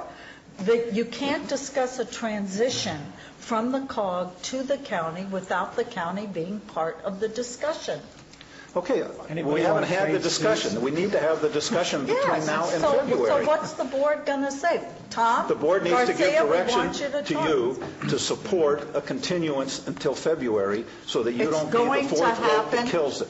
That's what. Tom, it's going to happen by default. No, Marita, it's not going to happen by So, default, and it wait, didn't last let's time, say- and the COG board was very reluctant to even continue it for 30 days. I was reluctant to, no, there's nothing to discuss unless the county has discussion with the COG regarding the transition plan. Okay, that's what it needs to be continued for. So That's the big purpose deal, of it'll it. be continued.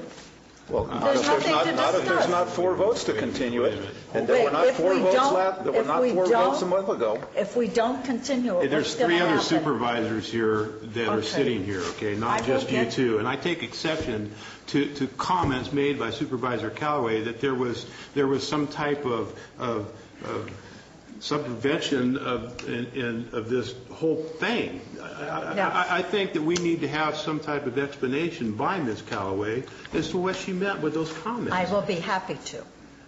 Because there was no conspiracy here at all to I do will be anything. happy to. And the fact that he wants to bring forward whether this board wants to vote on whether we give him support to make that motion at the COG, I think you need to discuss between all five of us, not just two. Well, I go ahead, disagree with say- you totally. I'm That's sorry. fine. But I demand an explanation as to what That's your fine. comments were. And I said, when the board discussed the Cedar Center Pine Drive issue, we And there was gave an MOU issued and voted We upon, gave- to which COG sat on and did not present to that board. So if there was any sabotage going on, it was from that board, not this board. I don't know what you're talking about. I'm talking about an MOU for Cedar Drive project Correct. that this board voted on 4-1 and forwarded to COG, and Gary, it was never you don't presented to have the to board. yell at me, It was never please. presented to that board. So you're talking about sabotage. The Board of Supervisors made a commitment on Cedar Center Pine Drive. At that meeting, we directed the Public Works Director to meet with the COG Director to do the transition plan. What's before us is the transition plan. That was never done. So at the last COG meeting, the director gave the COG board a transition plan. Okay, so Tom asked for it to be postponed till February, and we voted against it with the thought, and my vote was based on, we had already given directions to the Public Works Director to meet to discuss the transition plan. So even if the COG, and we didn't, and he didn't, and my feeling is that the county is responsible for not meeting, for whatever the reason. So when the COG meets Wednesday night, there's nothing to discuss. There is no transition plan until the county and the COG meet, because that's what you're saying, Todd. If the Maria, county... May I say what I'm asking? I'm asking exactly what the Public Works Director is asking for, that there be support for a continuance of the transition plan until the meeting in February. It has to. No, it doesn't have to. Well, Tom, let me ask the question. If it doesn't, if there is no Okay, meeting, but how let can me it simplify this. transition? If you're willing to say, yes, I will support a continuance of the transition plan until February, then we don't have to continue this discussion. That's all I'm asking. No. You're saying you're going to do it, but my feeling is you're not going to do it, and you didn't do it a month ago. And the other thing I'll take exception with is you and the other three public members. We are all members of the COG. Well, let me finish. You and the other three public members immediately jumped to the conclusion that you're making right now, that somehow this was the fault of the Public Works Director, that he did not meet with the Executive Director of COG. Tom sent several emails over for dates. Tim sent some dates back. They were not able to meet. They were both not able to meet. It wasn't that Tom never made any effort to meet with the Executive Director of COG. Tom, since that was one of the huge issues in the last COG meeting, would you please come forward and state what you have tried to do to meet with the Executive Director? And I don't mean to be putting the Executive Director to the COG on. All I'm saying is it takes two to meet, and you can't meet with one person. The question I'm asking you Point is... of order, Madam Chair. I think there's at least one supervisor who's trying to get a word in edgewise. We're having, Yes. I suspect, some kind of dialogue, and I've had my hand up for the better part of the last Yes, 10 minutes. Mr. Yes. I Oh. wonder whether I might seek your recognition. Just a minute, Mr. Garcia, before you go. Yes, Mr. Walensky. I find this kind of process discussion to miss the point altogether. The Board of Supervisors, some time ago, let our intent be known that we wished the Public Works Department and the COG Director to get together and work out a transition plan within the parameters that the transition did not either cut monies or cut off revenues for projects or unnecessarily delay them, so that there were different moments in different projects that needed to be worked out, and the protocols would be done administratively. That this is not something that really should be a board domain. We set the policy, we gave direction, and whatever direction we gave apparently has not occurred to date. At least that's what I'm gathering from the repartee. The sad part about this is that what we're not getting into, and what really should have been dealt with, is that whole question of at what time, at what stage of each project is it most efficacious for us to do the transition. There is no question about the direction this is taking. We've set our policy. I don't believe that People can suspect all kinds of prevarications when you have weeks and nearly months ago a directive that can't somehow be lead to at least a face-to-face meeting on the topic that people were requested to do. That said, I agree with Chairwoman Callaway that it appears that this is a fait accompli in any event, because it's a technical exercise, and the parties that have the technical information have not sat down. So it does seem that this will be delayed into February. I find that to be actually kind of regrettable, and the fact that we're still here talking about process rather than the product that we directed is unfortunate. And I'll talk on that issue just for a moment. I understand the logic to which is being presented here, but I don't agree totally that could happen. There could be a motion made to say at the COG board that forget it, we're not going to do it, and it could pass 4-3. And there could be no meeting whatsoever between the county and the COG to deliver those projects here. It's a very good possibility. Tom is acting on that because of how the vote went last month and what was said when he asked for a delay until February. Mr. Garcia has tried to meet with the COG director several times.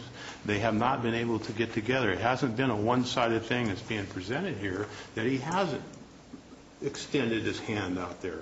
There's been several emails between both of them trying to get together on a date. Tom was sick for over a week and a half here last month, or even earlier this month, I think it went into. So there is some things that Tom is bringing forward here and wanting support for this board.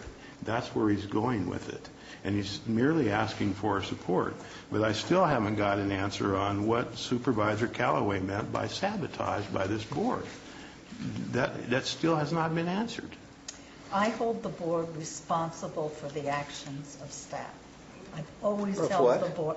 I've held the board responsible for the actions of staff. Gary, the issue isn't What staff do? transferring the projects. The COG board agrees. The Board of Supervisors agrees. That isn't the issue. I don't think your comment that, Tom's concerned the projects aren't going to be transferred. I mean, I support the transfer. I don't think that's the issue. Tom just wanted it not discussed until February. That wasn't the motion, Tom, at the COG board. You asked that this discussion be moved to February. The transferring of the projects isn't the issue. I think it's like Steve said, it's the mechanics of how we go about doing it. It cannot happen in a format until Mr. Garcia and Mr. McSorley put together a plan on how the transition is going to happen. I mean, I support the transition.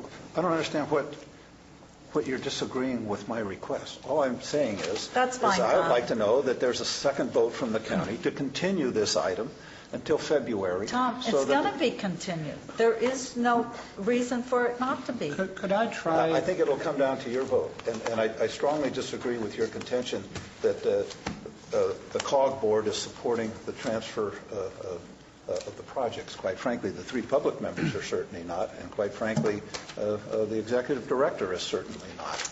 Well, I disagree with that.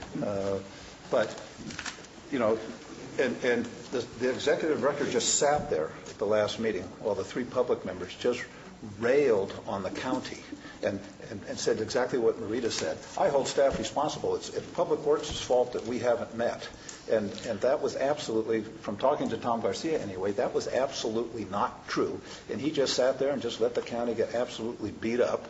And Marita just sat there and listened to the beating without having a clue as to what efforts had been made between the two parties to meet.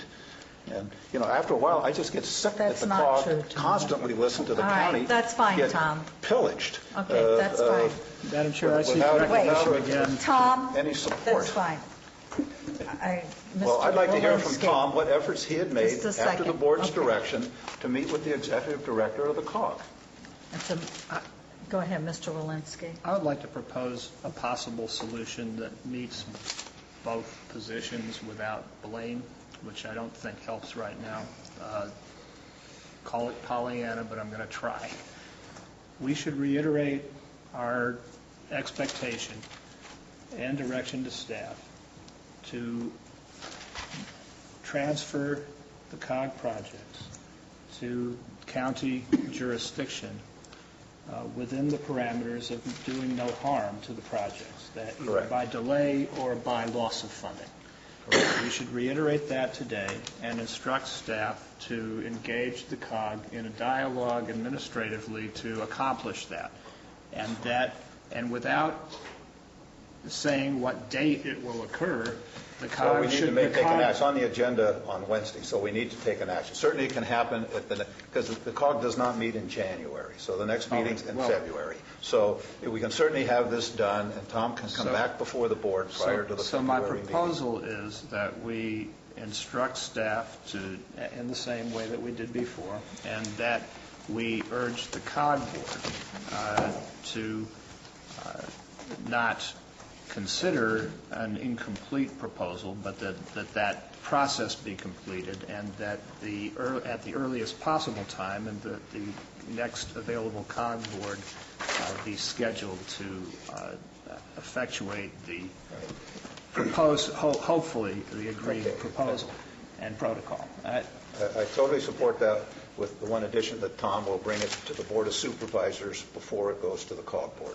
that we get a presentation, and Tom will answer the questions and comment upon the report by the executive director of the COG, and then this board will give direction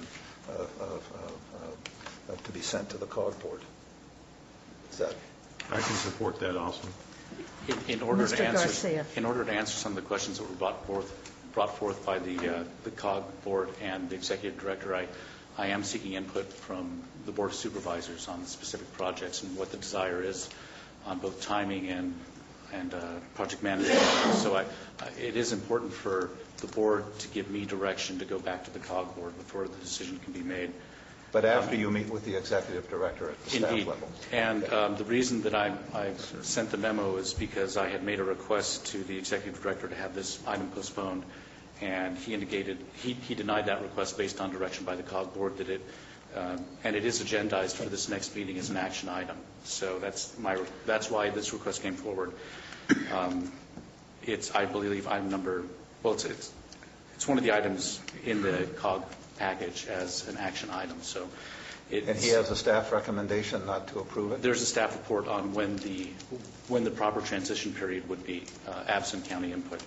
On the meetings, there were several meetings scheduled between the director and public works staff. We had requested information on the project so that we could prepare for the meeting, and unfortunately in the first meetings that information was not provided. The second series was provided the day before the meeting in the afternoon. We didn't have time to review it and then go to the meeting prepared. So we delayed that meeting until later. The last scheduled meeting was on Monday, last Monday, when this board met in emergency session to declare an emergency due to the storm. So that was the reason for missing that meeting. So through no fault of either party, there just has been a lack of the two agencies getting together to hammer this out. And also furloughs in the storm and other conferences interfered with that as well. So I really desperately need the board's input on these individual projects in order for us to respond to both. So no, you have to meet with the COG staff, come back and meet with the board on the projects and get board direction. Is that what you're saying? That is my preferred course of action. So Mr. Garcia, I'm sorry, Tom. I support that. Mr. Garcia, the COG put forth a package showing the transition and impacts and pros and cons. So you're going to do your own, or you're going to respond to those, or how are the two of you going to work together, since there's already kind of a roadmap there? The presentation to the COG board, in our opinion, was not accurate. Okay. the loss of funding, the timing of the project. These projects have sit idle for 4 years and more. I don't think project delivery right now, accelerating project delivery is, I believe that the Public Works Department can deliver these projects in a timely fashion. So, but getting back to what Mr. Walensky said, if the county takes it over now, is there a loss of funding? What is the impact with the Transportation Commission? So, I mean, we have a list of pros and cons as a COG board. Are we going to have something similar? Because, I mean, not whether we agree or disagree, but if you're saying that you see it differently than the COG does, that's fine. But we already have one roadmap. You're going to bring in another, or It's ultimately going to be up to the COG board based on the direction by the Board of Supervisors on which projects to transition and when. I believe the Board of Supervisors needs a complete picture on each of the projects, which was absent in the presentation to the COG board. So, I mean, there's nothing for the COG board to do Wednesday night. If the COG board... Yes, there is. It is to an continue agendized it item. until February. That's what there is to do. That's the issue. Tom, big deal. So you continue it. That's all I'm asking. That's all Tom's asking. If it's not continued, then what happens, Tom? Well, then a new COG board would hopefully bring it back. No, if that night, Wednesday night, tomorrow night, if it's not continued, there's nothing to accept or reject anyway, because it can't happen. Then it's not on the agenda for February. And the question is, do we even have a study session with Tom, or is the Board of Supervisors input completely cut off? It is an agendized item on the agenda for a vote. But what's to vote on, I guess is what I'm asking. The transition plan. Correct. The COG director has developed a transition plan absent county input for adoption by the COG board. It has been made clear to staff that these are COG projects, not county projects. And it is up to the COG to offer them up to the county. It is not up to the county to take them from the COG. So if the COG board takes an action on when these projects will be offered to the county, it's done. Borrowing your analysis, the transition will happen as presented. It is on the agenda. A transition plan is on the agenda for the COG board for a vote. Okay, and you disagree with some of them or all of the transition, and that's fine. It's not that I disagree. I need my bosses, this board, to weigh in on their desires on each of the projects. They're spread out throughout the districts. I don't know what the desire is, whether or not going through preliminary engineering and environmental on some is desirable, or whether they want to be transferred before that process starts. I need the input from this board. Okay, thank you. Tom, before you leave, let me just ask one other question that jumped out at me. In your letter on that first paragraph, it says, to date, the board has only provided direction on the Cedar Center Drive Arnold Rim Trail. On this specific project, staff was directed to work with the COG to transfer the project manager to the county upon completion of the environmental phase. That's correct. My understanding is when that came before the board, first off, the board or the county took an action and tried to get it transferred, and the executive director refused to act on that request of the county. And then it came back to the board, and Marita said, oh, well, we just have to do this because of the criteria that I support, and Steve here has reiterated today that would delay the project. And on the letter that we were submitting that the COG executive director refused to act on, I believe we had in there, and correct me if I'm in error, that we would deliver the project sometime in 2011. Open to the public fall of 2011, correct. Okay, open to the public in the fall of 2011. And now it's my understanding that the executive director of the COG is saying, no, the COG won't deliver the project until 2014. Is that correct? The current schedule on file with both Caltrans and the COG is showing delivery in 2014, correct.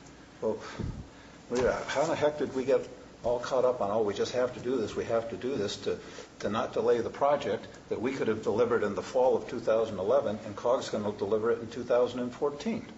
I mean, I've never seen so much doublespeak as what comes out of the COG. It's just totally frustrating to me.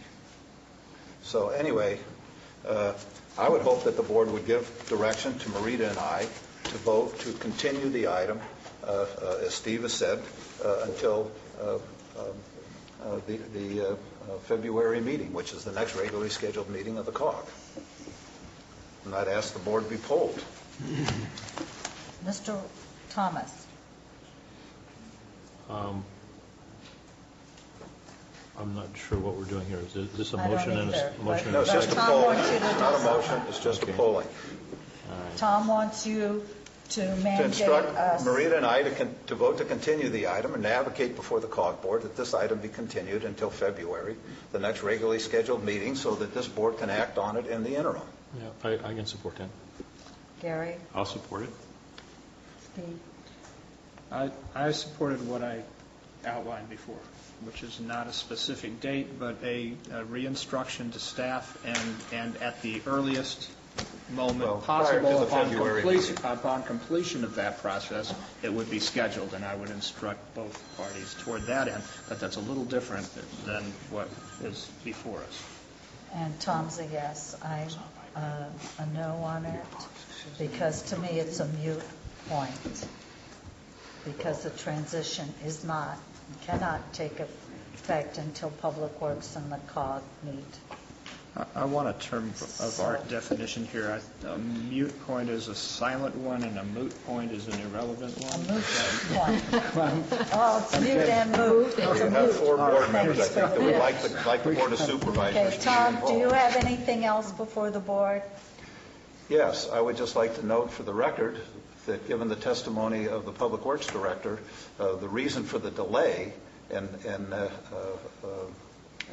two staffs meeting was basically the Executive Director of the COG, who didn't present the information in time to have an informed meeting, for God's sakes, while he just sat there and listened to the county get beat up for 45 minutes. You know what, Tom? You continually beat up on the COG, too, in public, here. Because And I I defend the just, county, and the county does a hell of a lot better job than the COG. That's why. well, then maybe you shouldn't sit on the COG since it causes you so much Well, I heartburn. don't, maybe you shouldn't sit on the Board of Supervisors if you don't want to represent the board and the county on the COG. Oh, maybe, Tom.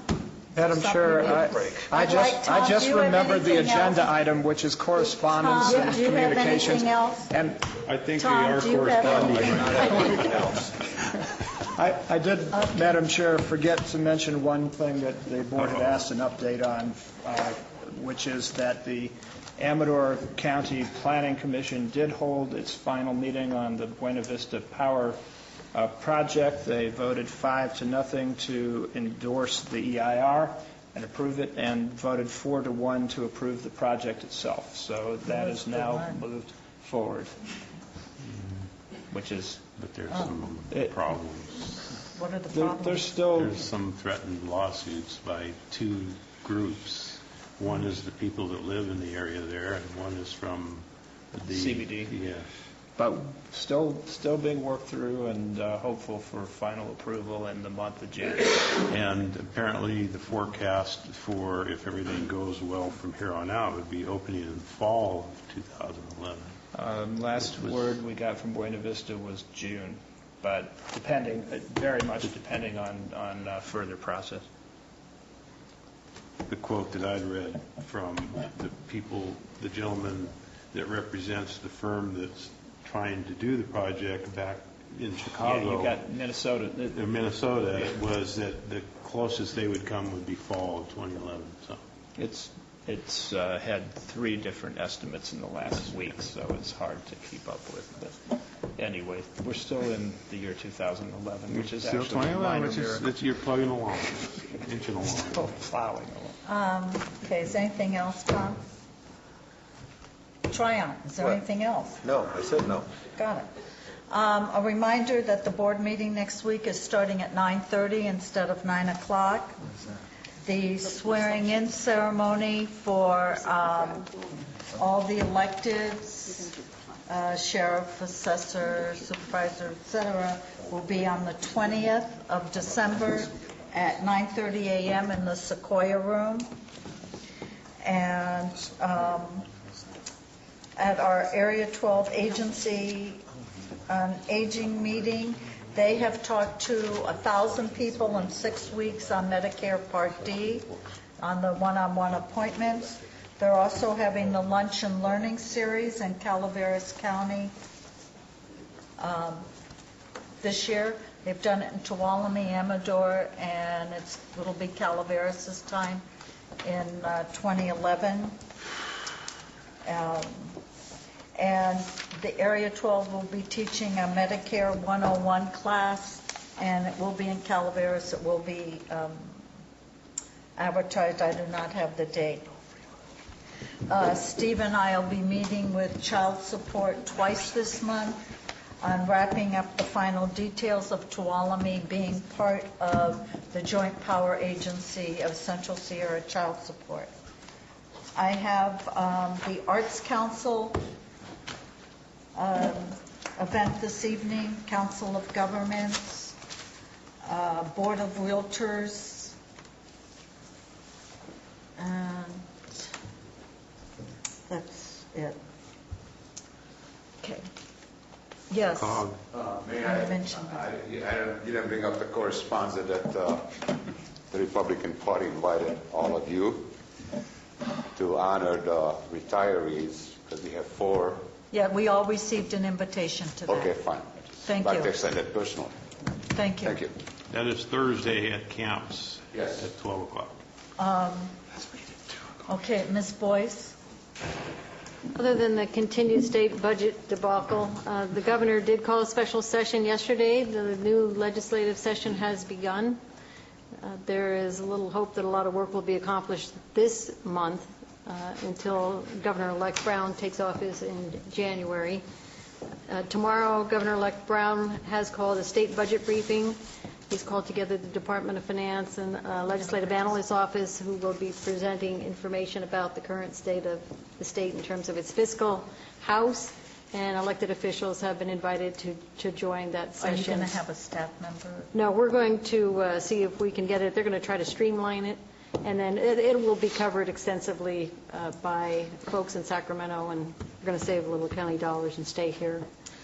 Well, will it be covered by Fox News, fair and balanced? It could be. All right. One never knows. So